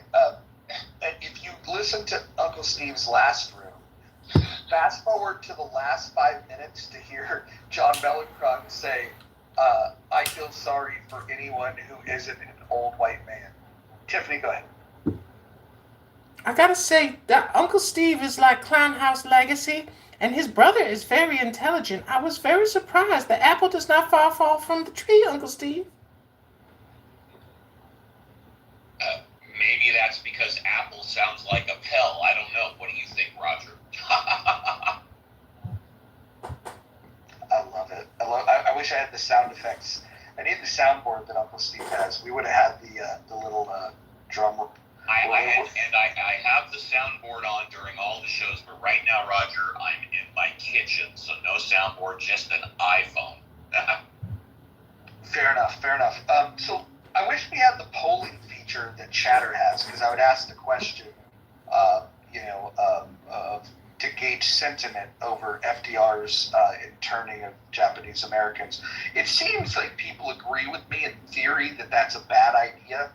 But when I bring it up, for whatever reason, you have people that want to push back on it. And I don't fully understand. Roger, haven't you seen the Hollywood movies? Hold on, Tiffany Sotheby is speaking.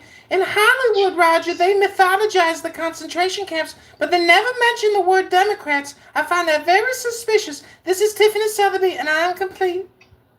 No, Roger, can I ask you a question? Yes, and control yourself.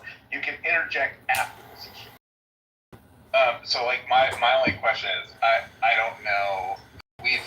We've met each other more than a few times on here, but I haven't been on in a long time. But like, what is the? I mean, I think in a lot of communication, like context is key. So like when people, I think most people, if they're not agreeing with the fact that This guy work. like Text me. innocent Japanese Americans, I have a foot it's a bad fetish. idea. I think those people are just, ideologically lost. But other people who are not, if you get pushback talking about that, what is it being brought in comparison to? If you don't mind me asking. Yeah, well, what it seems like in this particular case, when I brought it up, people rejected it because they'd given this hero status to FDR, and we remind people that our heroes are sometimes both hero and villain. I don't think there's anything heroic about FDR. He served at an interesting time, and I think that some people give him credit for things that he didn't deserve. My assessment of the situation is that his policies elongated the Depression. I would also say that having the unfortunate circumstance of being president during a global conflict, while that's going to definitely put you in the spotlight and cause people to have opinions about you, that doesn't necessarily mean that all your decision making was good. And in fact, while I think there was a necessity at the time, based on what was going on, to have some temporary measures economically where the government, got involved. And I say this to somebody, people are probably freaking out, like Roger would support. Kids running around out of wedlock. She's not out here clubbing and partying and drinking and drugging and doing all these things. She loves to cook. She loves to clean. She understands that her happiness comes from making her man and her family happy. And she understands that, hey, I'm going to go out here and bust my ass and give her this house, and she's going to be happy and satisfied with turning it into a home for our family. So that way, when we all go out there and we do our bullshit out in the world, we have a safe space to come home to that's, fulfilled with nothing but fucking peace. And she takes pride in that responsibility. These women don't understand that, hey, those are the women we're starting to look for now and seek out. Now, Sig, can I just interrupt you real fast and say that those women don't exist? There's very few. You're talking 1 in a million, man, because they are so hyper conditioned now. They're so independent sexually, in terms of media, in terms of identity, that my dad told me, he's like, you don't have to feel bad for yourself. He said things have changed so much that getting married is it's very complicated now. It's very technical. It's more technical than ever before because you're really dealing with emotions, and so many women are so emotionally unstable that it's good luck getting married. You really can't. I've yet to meet really emotionally stable women. Very far and few between. You got to date 1,000 women, and that means date them. Like fuck 1,000 women to find one fucking woman. It takes 1,000 fucks to find one fuck. Well, here's the thing though too. I mean, and I'll let you go, Sunshine. It takes 1,000 fucks to get one fuck. Because I was under the impression that you got to run through, you got to plunge your dick through all these women to find them. Actually, that's not true. You don't have to fuck any of them, man. And Isaac on this app, he's the one who taught me that. Is that the amount of money that was given in corporate welfare was almost $2 trillion in the last 6 years. So I mean, I'm just saying, is if we're going to be going into national debt, should we be going into national debt and giving that money to corporate America and even small business owners? I grew up in a house of a small business owner, and it didn't. My dad had retired in 2019, just before the pandemic, but he made so many comments I kind of wish I didn't sell it because I would have made a killing during PPP because I got free labor. I mean, it's just this was a handout to wealthy people. So you have social safety net programs that are going to go and spend so much money and give all of these people, usually people that are pretty disadvantaged, a leg up, versus going and just giving that to fabulous people who are wealthy and people who have businesses and things like that. I just you know, anytime that we go and bring up something about FDR, I can go and bring up something about a modern Democrat or a modern Republican that is just as bad. And I would argue that the transfer of wealth to far fewer people with like PPP and the tax cuts. Aaron, this is Tiffany Sotheby. Can you please get to your point? I just made my point, Tiffany. Yeah, so if I hear you correctly, you're saying that the transfer of wealth is an egregious offense that we should look at. I don't disagree with that at all. I don't think that we should condone social welfare, corporate welfare, foreign aid. I think taxpayers' dollars, the idea of collecting a tax, right? It's very coercive. We're going to tax your income. Dude, taxation is theft. I'm with you, 100%. Right, and so and again, there's some people that will say that that's such a crazy concept. There are ways that you can fund government without it, but the first thing you have to do is define what are the rights of the people, and then what is the role of the government. I do think that there are some things that should be funded, and I think that there's better ways of funding it than stealing from people and threatening to throw them in jail. But here's what I would say about these safety nets. I do think that if I were king for a day, I would start with getting rid of all of the corporate welfare. I would start with that. I would start with the foreign aid, get rid of that. Then I would go to the corporate welfare in that, and then I would get to eliminating these social welfare programs. And the reason you would eliminate them is because they don't work. No amount of empathy, no amount of I want to check the box that I helped. If you don't balance that with, are you getting the results that you were hoping for? If you're not, then the program is bad and you need to get rid of it. And the problem with the way that we do welfare in this country is that the incentives are in the wrong place.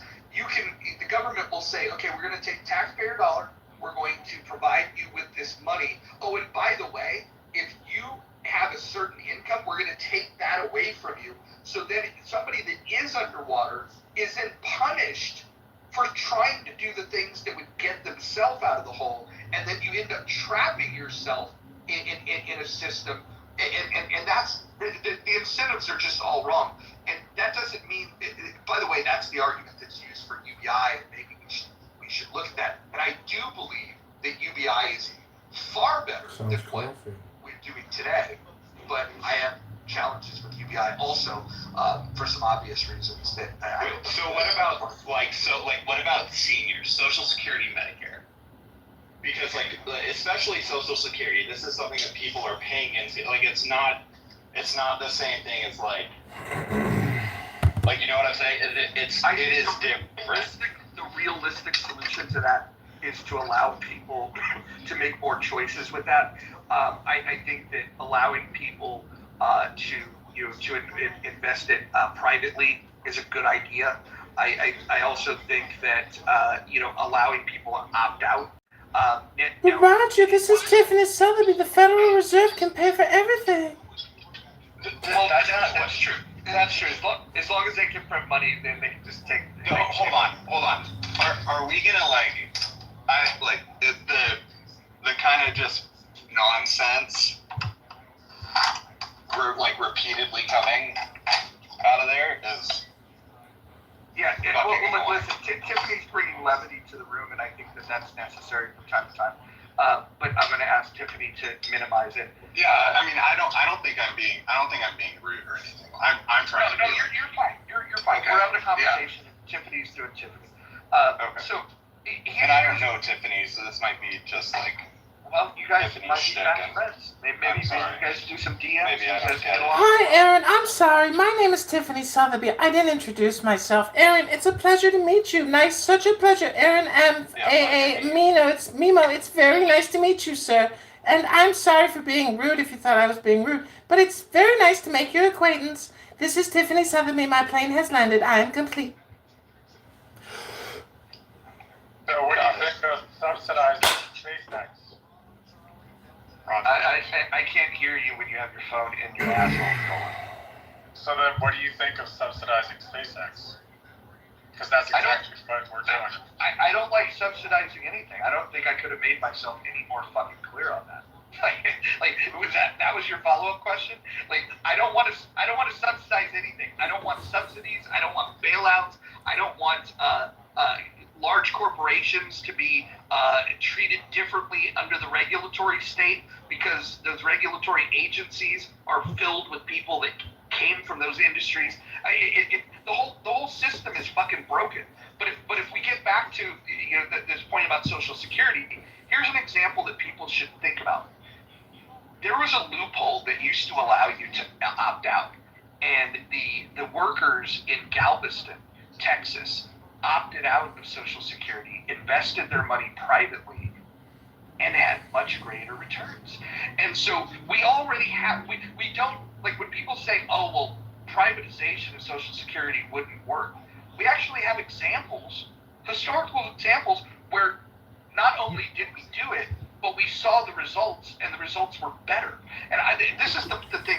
This happens when we talk about school choice. It happens when we talk about privatization of Social Security. There's all kinds of boogeymans that get thrown around. But the truth of the matter is we have evidence that alternatives to government solutions tend to work better than the government solutions. The other thing with Social Security, though, is, like, people keep touting this, especially those on the left. Like, go live on what is the current rate for Social Security right now? Like what is the average? I don't even know. It's nothing. But okay, I mean, it's not nothing, Aaron. It's better than driving Uber. It's free money. You can sit there and pick your toes in Poughkeepsie. Stop. So like, if it's nothing, if it's like absolutely pathetic and it's a pittance, then allow people to invest it so that they could actually figure out a way to make a return that they could live. If you're not going to allow the elderly to actually fully partake in society, like government jobs. There's plenty of. But Brad, they're not going to start gambling the money in the stock market like with NVIDIA. Dude, but you have jobs that are out there. You have a 90-year-old fucking president, but you're telling me that the rest of the elderly population can't partake in an administrative capacity or an educational. They can't be a national parks tour or education, a docent that we have. There's like 23,000 jobs of those all around the fucking country. But we can't employ them. The federal government's the #1 employer in this nation. Are you gonna give them all government email addresses, Brad? Come on. Those things are not mutually exclusive. Okay, you know what? I'm gonna try to finish. I don't give a shit if they're not mutually. They are mutually exclusive. No, they're not. You're literally saying. So I'm gonna say my point. It is factually true. You after 55, you can't work for the federal government. You can't go apply for jobs after 35 years of age.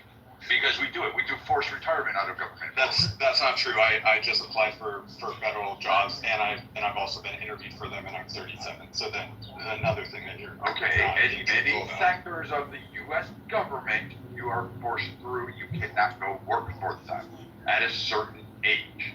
A lot of them circulate around the military.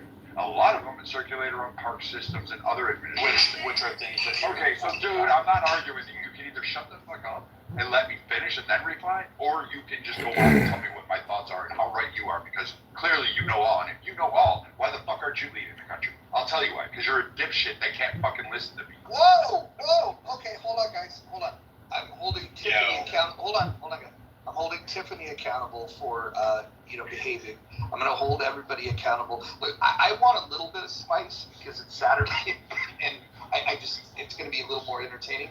But for those that don't like this kind of conversation, on Chatter, this doesn't happen. On Chatter, we actually have mature adult conversations. But I kind of like the spice. How about this? Add the spice, make it less personal, and I think we would be fine. Maybe if you made a broad, sweeping statement that was inflammatory, I would have a little easier time digesting it than the personal attacks. Is that fair? Roger, before we move on. Can I ask you a question before we move on? Okay, hold on. We got 1,000 people speaking. I want to hear from Uncle Steve because this is the room that I hope was an after party for Uncle Steve. Yes. Uncle Steve, bring some order to the court. I don't know about that, but firstly, message to Brad. I just got your back channel literally 2 minutes ago. I will respond to it. So thank you for that. Roger, thank you for the space. It's more complimentary than I ever imagined. You're very kind. And to the rest of you, I hope to see you again. And as I always say, always remember, never forget, be careful on the clubhouse streets. Thank you, everybody. Okay, my only question is, I was speaking before you keep stop. I'm asking him a Roger freaking question. Just chill out. Hold on. Get that tampon out and get it going. All right, let's go. Here we go.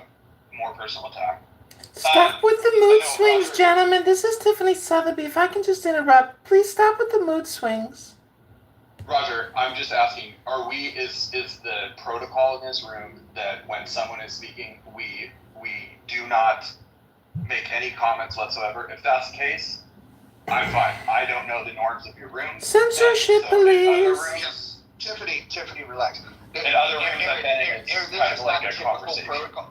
This is not the typical protocol of the rooms, but I do want to hear your question because you're the one person on the stage that's looking to have a mature conversation, and I'm up for it. So how about this, guys? When Aaron is speaking and when I'm responding, no interruptions. You guys do the spice in between. Aaron, go ahead.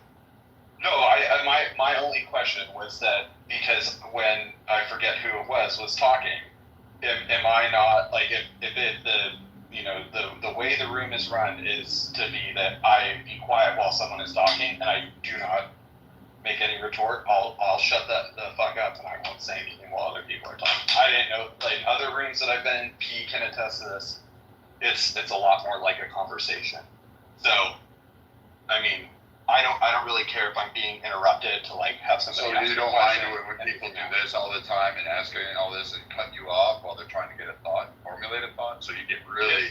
If you have a question, I'm just gonna sit down there and keep talking. So like, if it's productive, so like I mean, this is like not productive because you can't actually articulate or hear your thought when I do the same shit to you. Do you understand how that works? It's not a conversation. That's you. Hope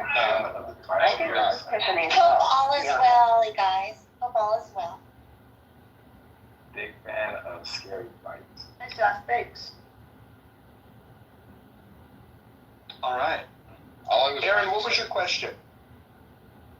I asked it. I was trying to get the norms for the room. If people aren't okay with like interrupting and asking questions, then I will shut up and I won't say anything. That was really my question. I wanted to know what the norms of the room are, so I don't go into piss. Yeah, no, you're good. The bottom line is this is not a normal room, and so like the norms of the room, like if I were doing a typical room, a lot of this stuff wouldn't be happening. Tiffany wouldn't be on the stage, for fuck's sake. Oh, all right, thank you. Tiffany.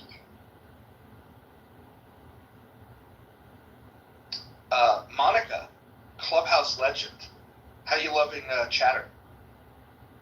I did a couple of conversations yesterday or day before yesterday. And then Matt and I did a room and we were checking out all the features. I really love how the room creator can retrieve people who have been removed by Pit Vipers, sassy little co-moderators who think highly of themselves and try to sabotage the room. That was really cool. And I really liked how people know who removed people from rooms, so that obscurity and taint that happens from liars who manipulate over here is absent. So, kudos. Hi, Monica, this is Tiffany Sotheby. If I can perhaps have a one-on-one dialogue with you and connect with you. I'm sorry, Monica, please. Monica, please, give me a chance. Roger, I'll defer to your green bean. I apologize, but this is Tiffany Sotheby. I'm complete. Collaboration on Chatter. I think if Monica and Tiffany do rooms together, I think that could really light the internet up. I don't know if you guys would be open to that. If you want to discuss that, that would be great. What's the backstory with that? Like, is there like a founder, like name of Clubhouse or something? Because I keep hearing about it. Chatter was founded by Nelson Apega, who did the Million Marathon rooms as well as the rooms on Twitter Spaces. So somebody that's logged probably more hours than any of us on social audio. So having having a founder that understands how this stuff works is kind of a game changer. Because the founder of this app thought that what the people wanted was asynchronous chat. It's a little bit like the Federal Reserve dissolving into the Treasury, and then the Treasury dissolving, the IRS dissolving, and all these other agencies dissolving completely and entirely, and then a new scam arises known as chatter. Thanks. Tiffany, are you gonna like a nice southern twang? I like it. Yes, I'm from Charleston, South Carolina. My father was a Confederate descendant of a great-grandfather of my granddaddy who lived in Charleston, South Carolina. And anyways, I'm trying to tell you all that Roger is a great moderator. And Roger, I defer to your guidance always. I love you, Roger. This is Tiffany Sotheby. I am complete. My plane has landed. You know who I miss, Roger? I miss Edmund. Edmund would ring a little bell, and he'll say, take the deepest breath of the day on the count of 3. It sounds like your nasal passages may be obstructed. Let's try it, everybody. Take the deepest breath of your day through your nose and hold it for 10 seconds. Oh, no. Now let it go and say, I'm a flower. This is positive visualization, which is known as positive optimism or logical positivism. Now take the second deepest breath of the day through your nose. Hold it for 10 seconds. 10, not 11, 10, not 9, Lord. Oh, Lord. Can I get a... Hello? Roger, that's piercingly bad.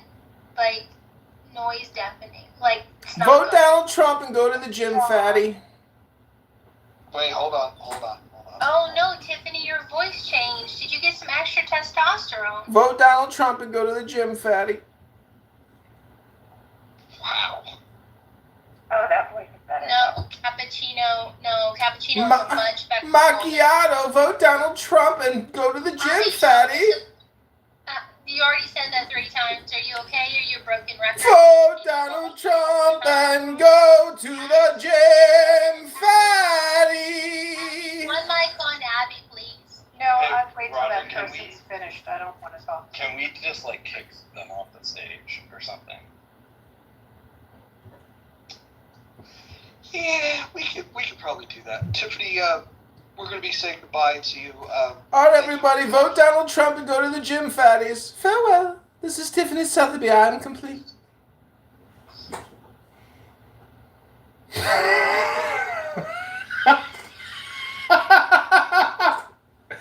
That might be the funniest thing ever in terms of neurolinguistic programming. Go to the gym and vote Donald Trump, fatty.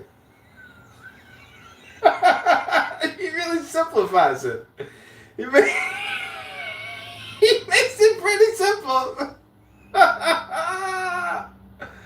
Oh, what a delight. What a fucking delight. Oh, that was like maybe my highlight. Because there's been people coming from, I mean, just basically all over, right? Some from New York, some from Cali, some from other places. Absolutely. Right. And Hello, everyone. I hate to interrupt, but this is Tiffany Sotheby. I'm a damsel in distress. I'm in Charleston, South Carolina, and I believe that my husband is on Bumble cheating on me.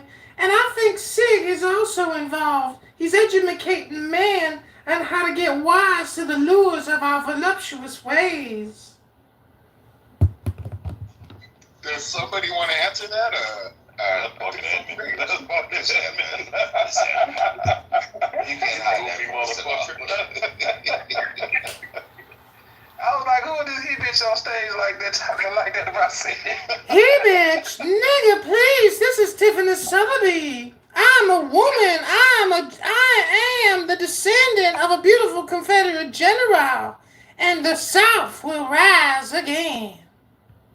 Yeah, and the South is at the bottom of your, between your waist. So you have to the top and Motherfucker sound like Ray Lewis, goddamn, and Ugg boots right now.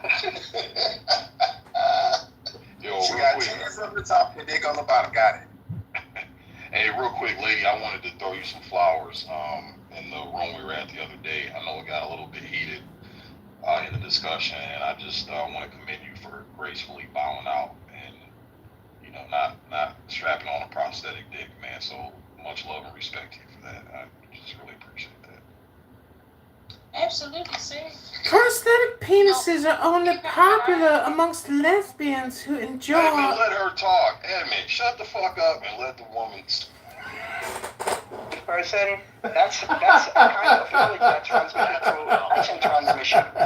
Like Al-Khidr, for example, Al-Khidr had the knowledge. He cannot say it or teach Moses directly, but through action, through seeing him. No, he could have, but he wanted to learn through experience. Yeah, so I think my grandmother had a knowledge of that sort.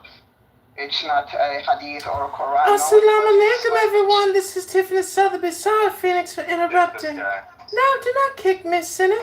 Assalamu alaikum, my Islamic brothers. I love you all. This is Tiffany Sotheby. I am complete. Thank you, with that.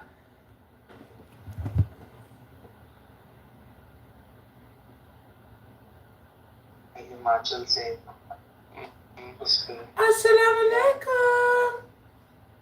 वालेकुम अस्सलाम बाजी, कैसी हैं? Hello. तुम जो आए जिंदगी में बात बन गए। Oh, are you sure? It's gonna be hard. चलो दोस्तों, मैंने जाना है. I have to get on a video call and I have to be aboard. चलो, I'll take the good night. Bye.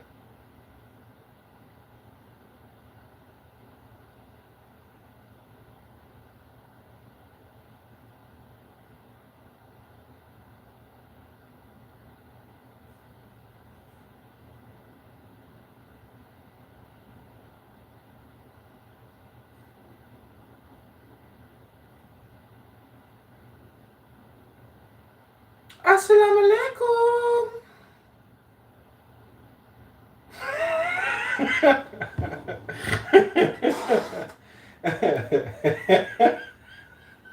This is so funny. Oh, this is killing me. This is so funny. You see, I don't know you get on like that, and Assalamu alaikum. Yeah, what Sig is saying, it definitely is kind of I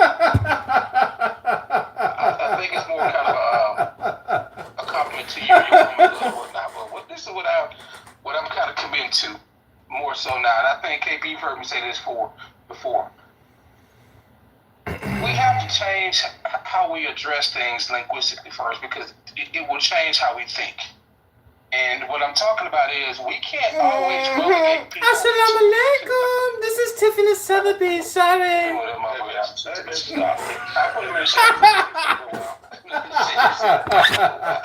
But no, what I'm saying is like now, when you look at what it is, we have to be not just we as a particular dynamic in terms of people themselves. We got to get away from these categorizations and constructs that are strictly just term-based. Like the term black women is literally generality, and that's not what we need anymore in our society. Because women, like I've come to the conclusion that you have to give a woman a chance to understand who she is and not put her in the same category. Same thing goes for men. You can't put like I don't know no man who's the exact same. There's a lot of similarities and shit like that, of course, but like we have to individualize culture in terms of giving people at least the opportunity to see them as an individual and not as a collective.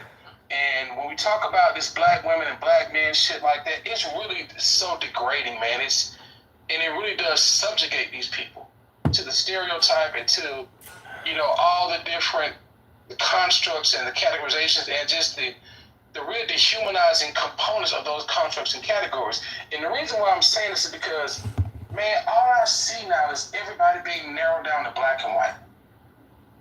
There is nothing anymore that really allows a person to be who they are in a manner that says, I'm nothing like this other woman that just looks like me. And what that does to society, man, it makes it desensitizes you to the idea that there's going to be people that you can have disagreement on one thing, but agreement on another thing. And the reason why, and I guess because I've been reading some different articles about why we see The credit goes to our extremely efficient International Research and Development Committee. So I would like to thank each and every one of you for your hard-working dedication to our cause. In reviewing this year's progress, let me say that we have been highly effective in conditioning the people's minds to accept our solution to the world's problems. The energy crisis here in the United States was exceptionally successful worldwide, and we expect similar success with our upcoming food shortage. Our labor leaders have made great progress by causing confusion and work stoppages in all areas of the world.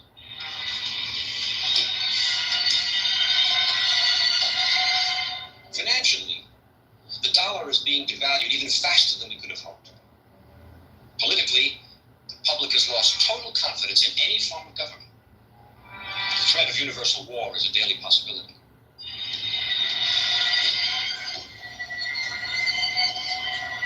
As you know, we ourselves do not need to hold any visible office of leadership. As a matter of fact, it's better that we do not.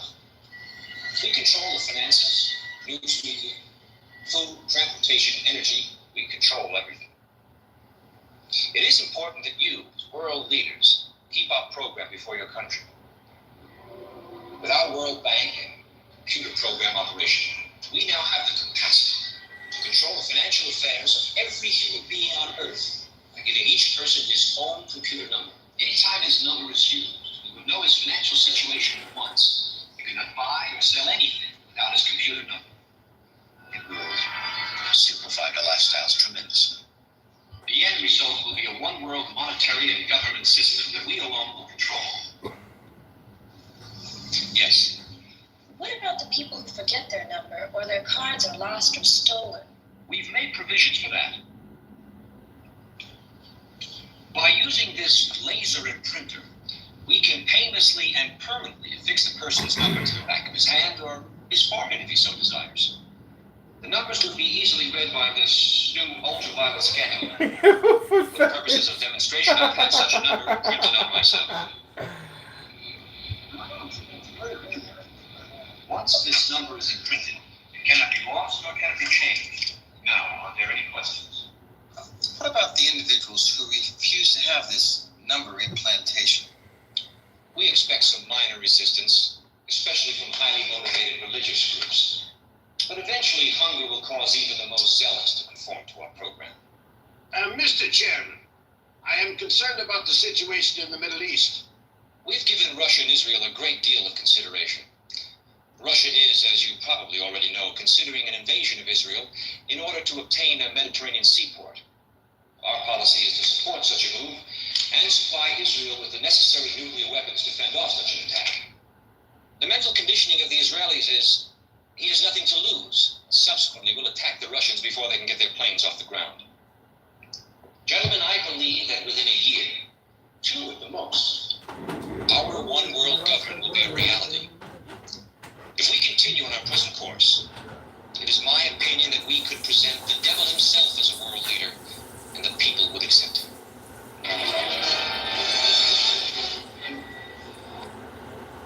So there you have it. This was 1980.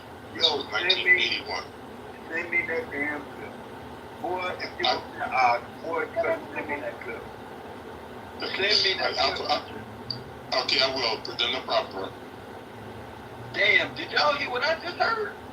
Oh my God. If that is true, go ahead. Somebody want to talk. Take off. This is Brother Eagle. I just want to be real quick. So, that movie came out in 1981 called Early Morning, right? It's about a devout Christian woman who goes to a newspaper reporter, right? And she's going to listen on an organization that she's already a part of. Called One World Foundation. But you see how they're using Christianity as a cover, right? As a mask for global governmental control. Because a Christian will not say that. You see what I mean? That we can put the devil in, so forth and so on. So it's a mask. Now let's flip that to reality. reality. I don't want to go too deep into it because it's a big rabbit hole that y'all opened up, right? The panda eyes, you can connect that to ping pong. Remember the ping pong issue a couple years ago about the tunnel and the cafe in the suburbs of DC where they had little children? Ping pong cafe. I don't know if people remember that. Where congressmen and senators were exchanging emails about this place and this organization, right? This fellowship, and they were exchanging little symbols like pizza symbols and different things.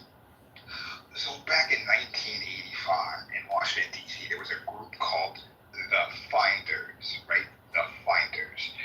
The Finders were all devout Christians who also happened to be part of the military and the federal government themselves. See, they were a cult, and when they were busted by the Washington Post and the local feds, they had dozens upon dozens upon dozens of children. You see what I mean? In this one home in Washington, D.C., which led to dozens, if not hundreds of other cases of missing children. So when we talk about missing children, we have to keep in mind that every year in the United States, over 1 million children go missing every year. You see what I mean? The Panda Eyes has been in movies as far back as 1978 with Stanley Kubrick in a movie called Clockwork Orange. See? When people don't take certain things, they get these circles around their eyes, and it's deficient of a certain thing, and that certain thing that they put into their body. Excuse me, Eagle Hawk. This is Tiffany Sotheby. Have you taken your medication today? Don't worry about that. Keep going. Don't come in. Just. Okay. So you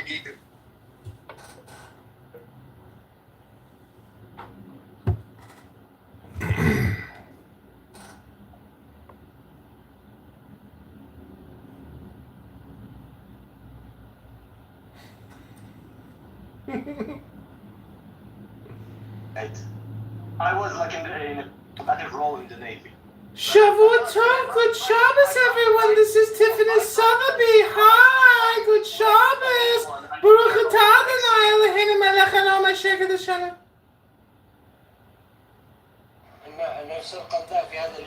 Oh, good Shabbos. Baruch atah Adonai Eloheinu melech haolam asher kadoshanu b'mitzvotav v'tzivanu l'chadikdish asher ba b'nei pri hagafen. Hi, everybody. It's me, Tiffany Sotheby.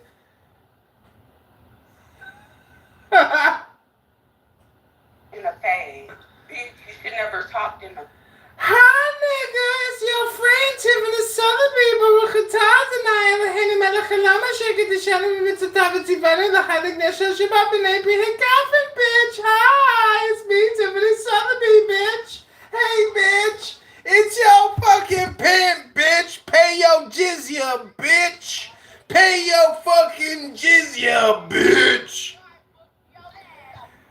Like a pimp, like a pimp, like a pimp, like a pimp, ho. Keep 'em coming, ho. Keep 'em coming, ho. Like a pimp, ho. Keep 'em coming, like a hoe. Keep 'em coming, ho. Like a hoe.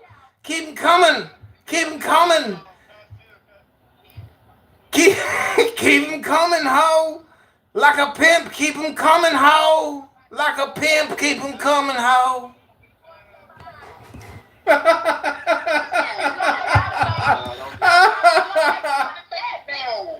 walking with your ass. Do what I told you to do, bitch. You want to be my... Like a pimp, keep 'em coming, ho. Like a pimp, keep 'em coming, ho.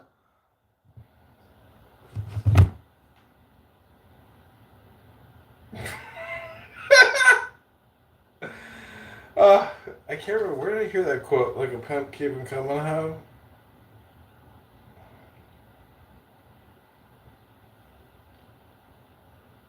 The Jehovah's Witness, excommunication is triggering. My bad, go ahead. Like a pimp, keep 'em coming, ho. Yo, who's bringing these fucking crackheads in here, bro? Like a pimp. And that the fact that she came back into the home... Like a pimp. Keep 'em coming, ho. Instead of leaving out the front or back door,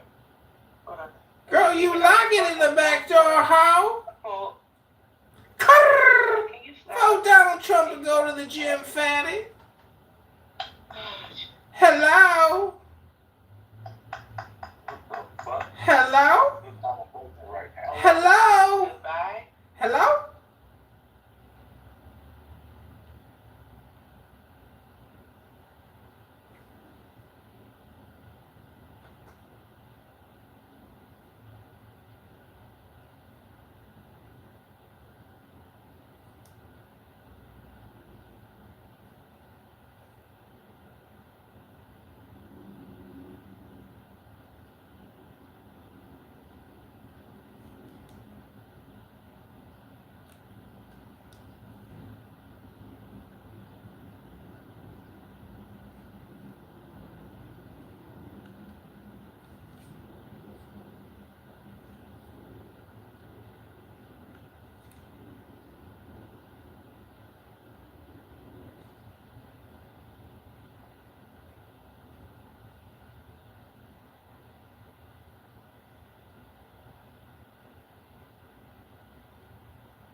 The Tiffany Sotheby Show. Hey everybody, this is Tiffany Sotheby. Thanks for coming to join me again. Hope you have a lot of fun. Take care now.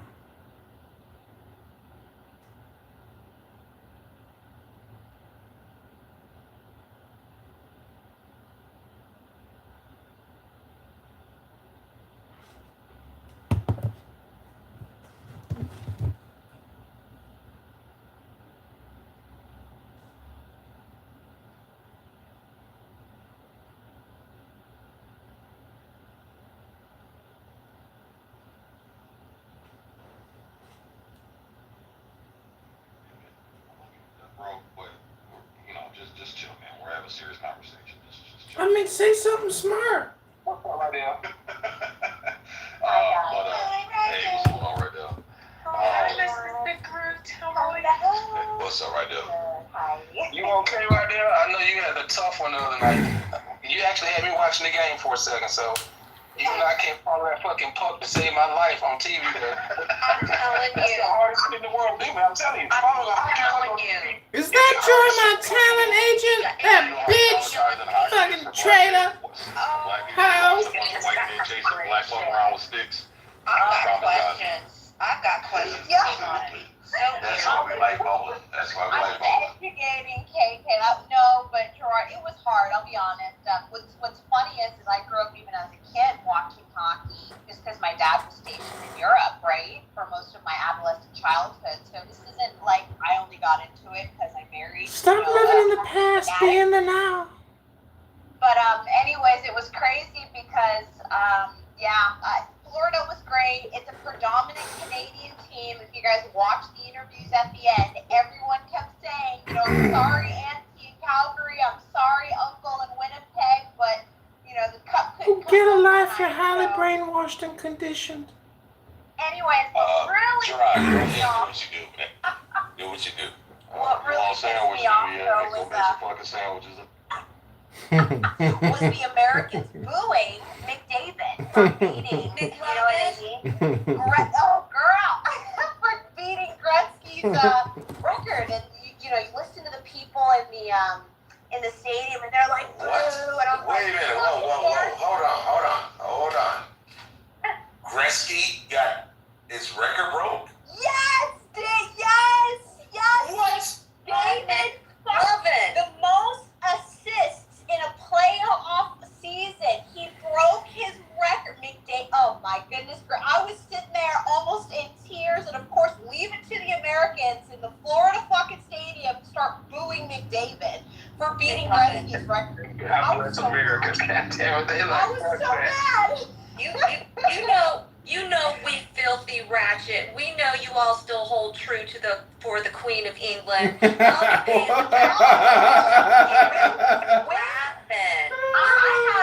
have a French and an American passport. I don't remember how to. I know, but you have Canadian children. Okay. I do have Canadian children. That is correct. But and they're beautiful. So they are. Thank you, Balance. But yeah, no. Anyways. It was a great. You know what? All of North America is a communist country, Sig. Let's just be honest. Canadians are commies. Fuck them. Fuck the Canucks. They're all commies. Okay, well. Okay, hold on. If you're gonna install, if you're most assists in a hockey season, in a whole season, he had 57. Gretzky had 48. So does Gretzky hold the most goals in history? No. No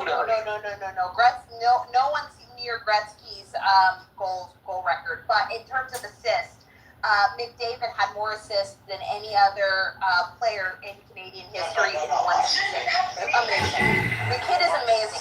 Watching, he's 27 years old. 24, 27. He's just a kid, man. Is so he good. single? No, he is engaged to his high school sweetheart. Here we go. Nobody's going to break that record. We can learn hockey. We like hockey now. Hockey's going to break Kareem's record, so. I'm going to tell you, KK, hockey players. He knows how to work a stick. Come on. Girl. And there is nothing sexier than hockey men's asses. I'm telling you. You see what happened? He bring up. Wait a minute. Hold on now. Whoa. This is going way I left. didn't know what goddamn talking about.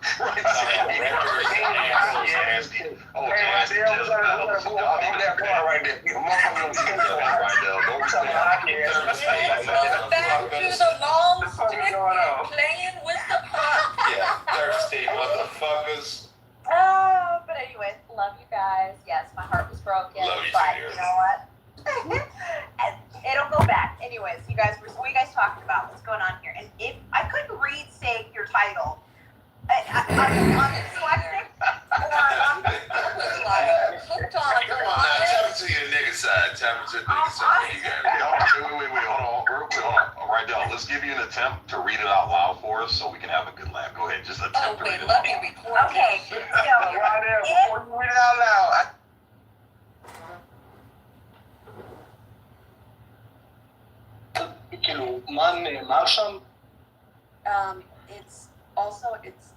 I just wanted to, I don't know if you guys saw it. It was the UAE and Saudi Arabia who was really pushing for the PA to put forth a plan right now. And it was caught on camera, or it was caught that the UAE called them Alibaba and the 40 Thieves because they were so impossible to work with about putting forth I'll put the link up at the top. So it's not even Israel that's pushing. Wallah, stop spreading your Zionist lies. You are spreading Zionist lies. Yael, you are, this is the Shabbos police. I am here to enforce Shabbos code. I am notifying your local rabbinate. All of you Jews have been notified. Your rabbinate now knows that you are here on Clown House. Good Shabbos, Ribono.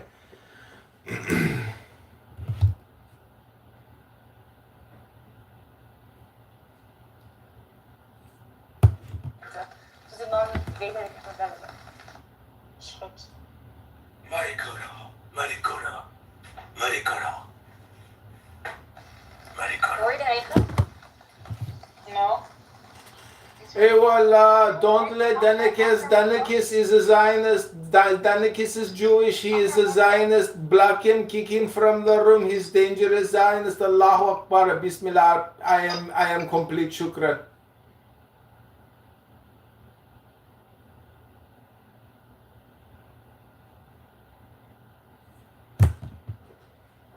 Saying that they want to be felt like. Oh my God, I came in here, I hear Concrete running his fucking mouth. No surprise there. You come in any room with Concrete, he's always the fucking motherfucking Concrete talking. The fuck, Concrete? Learn meditation, you 50 sack pound of fucking Concrete. Stop right in your fucking mouth. You ain't no fucking wisdom philosopher. You a fucking bag of concrete, you fucking concrete. And I'll walk all over you, you fucking concrete. 50-pound bag of fucking powder, little water, turn to fucking brick, bitch, concrete, motherfucker. Everybody's sick of listening to you run your fucking mouth saying nothing. Nothing but concrete, nigga. You just turned the phone. Yeah, that's funny. Nah, this is your boy, Kyle. Yeah, anyway, that guy's a white supremacist. Anyway, the whole point is, he mentioned how people are voting for people where they feel like they care about them. Then somebody else mentioned that that's going to be a failing of education.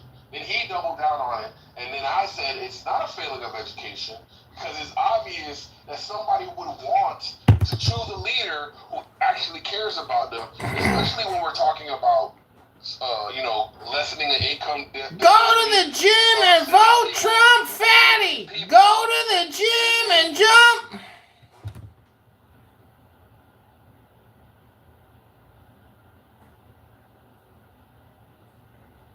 His board matches. No, yeah, no. So why you feel angry like from it here?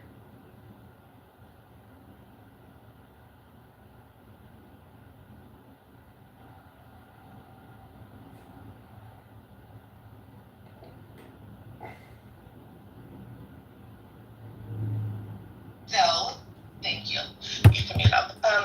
What I would add to that, Nikki, is that it goes beyond Hamas. We know. I just need to. You just need to mute up, baby. Okay, you're gonna be just fine. You need to drink water, Mama. What do you want to do? No, thank you. You can mute up.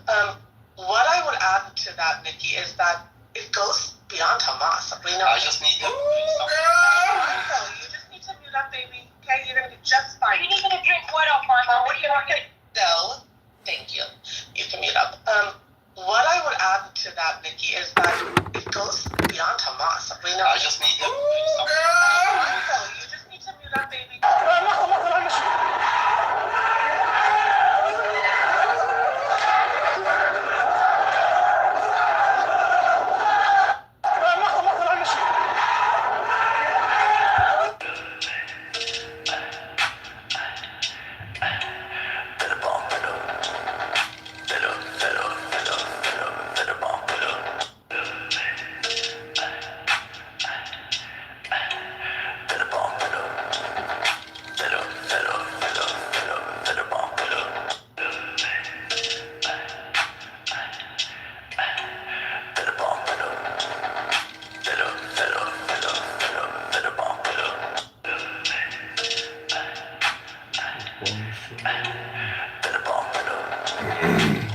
Bono Shalom.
chicken and rat. Oh my god. Oh. Oh. Oh my god. He died. Critical standoff.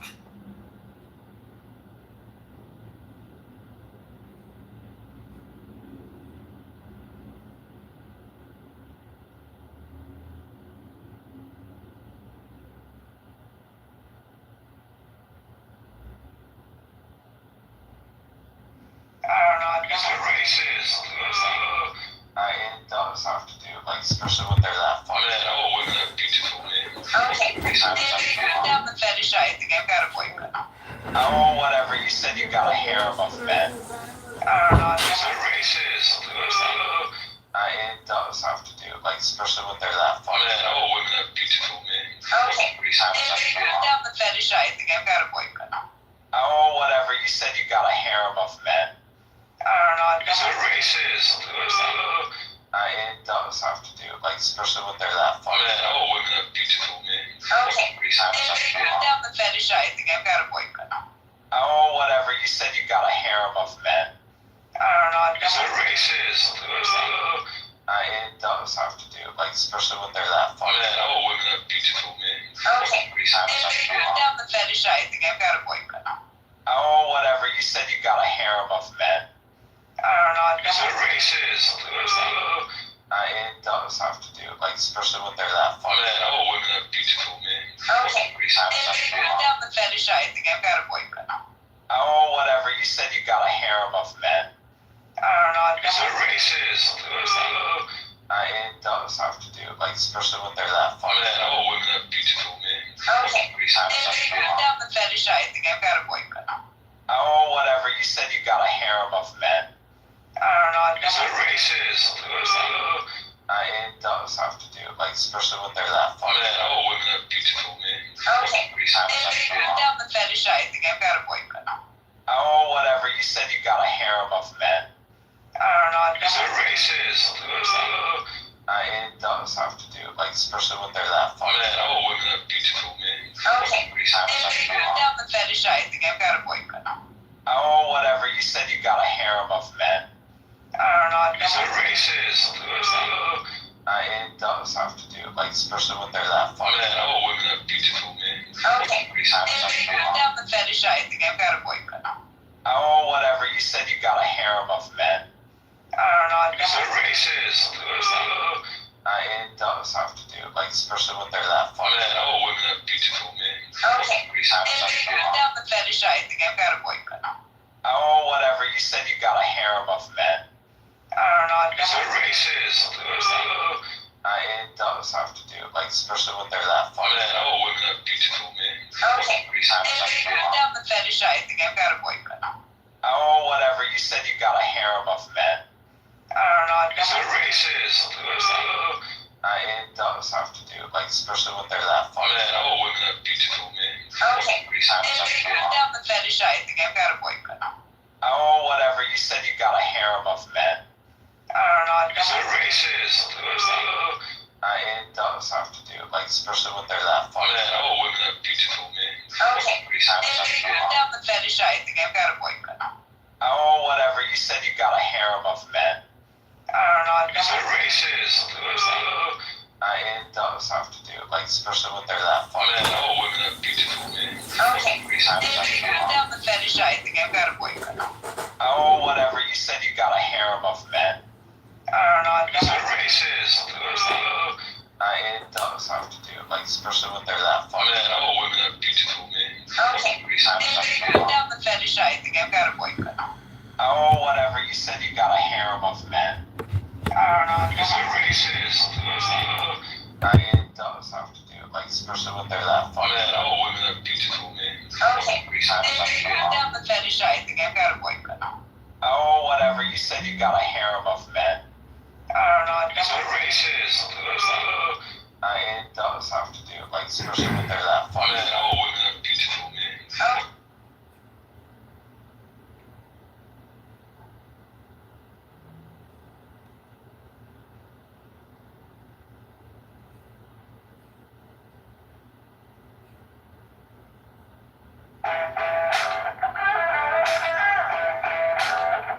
When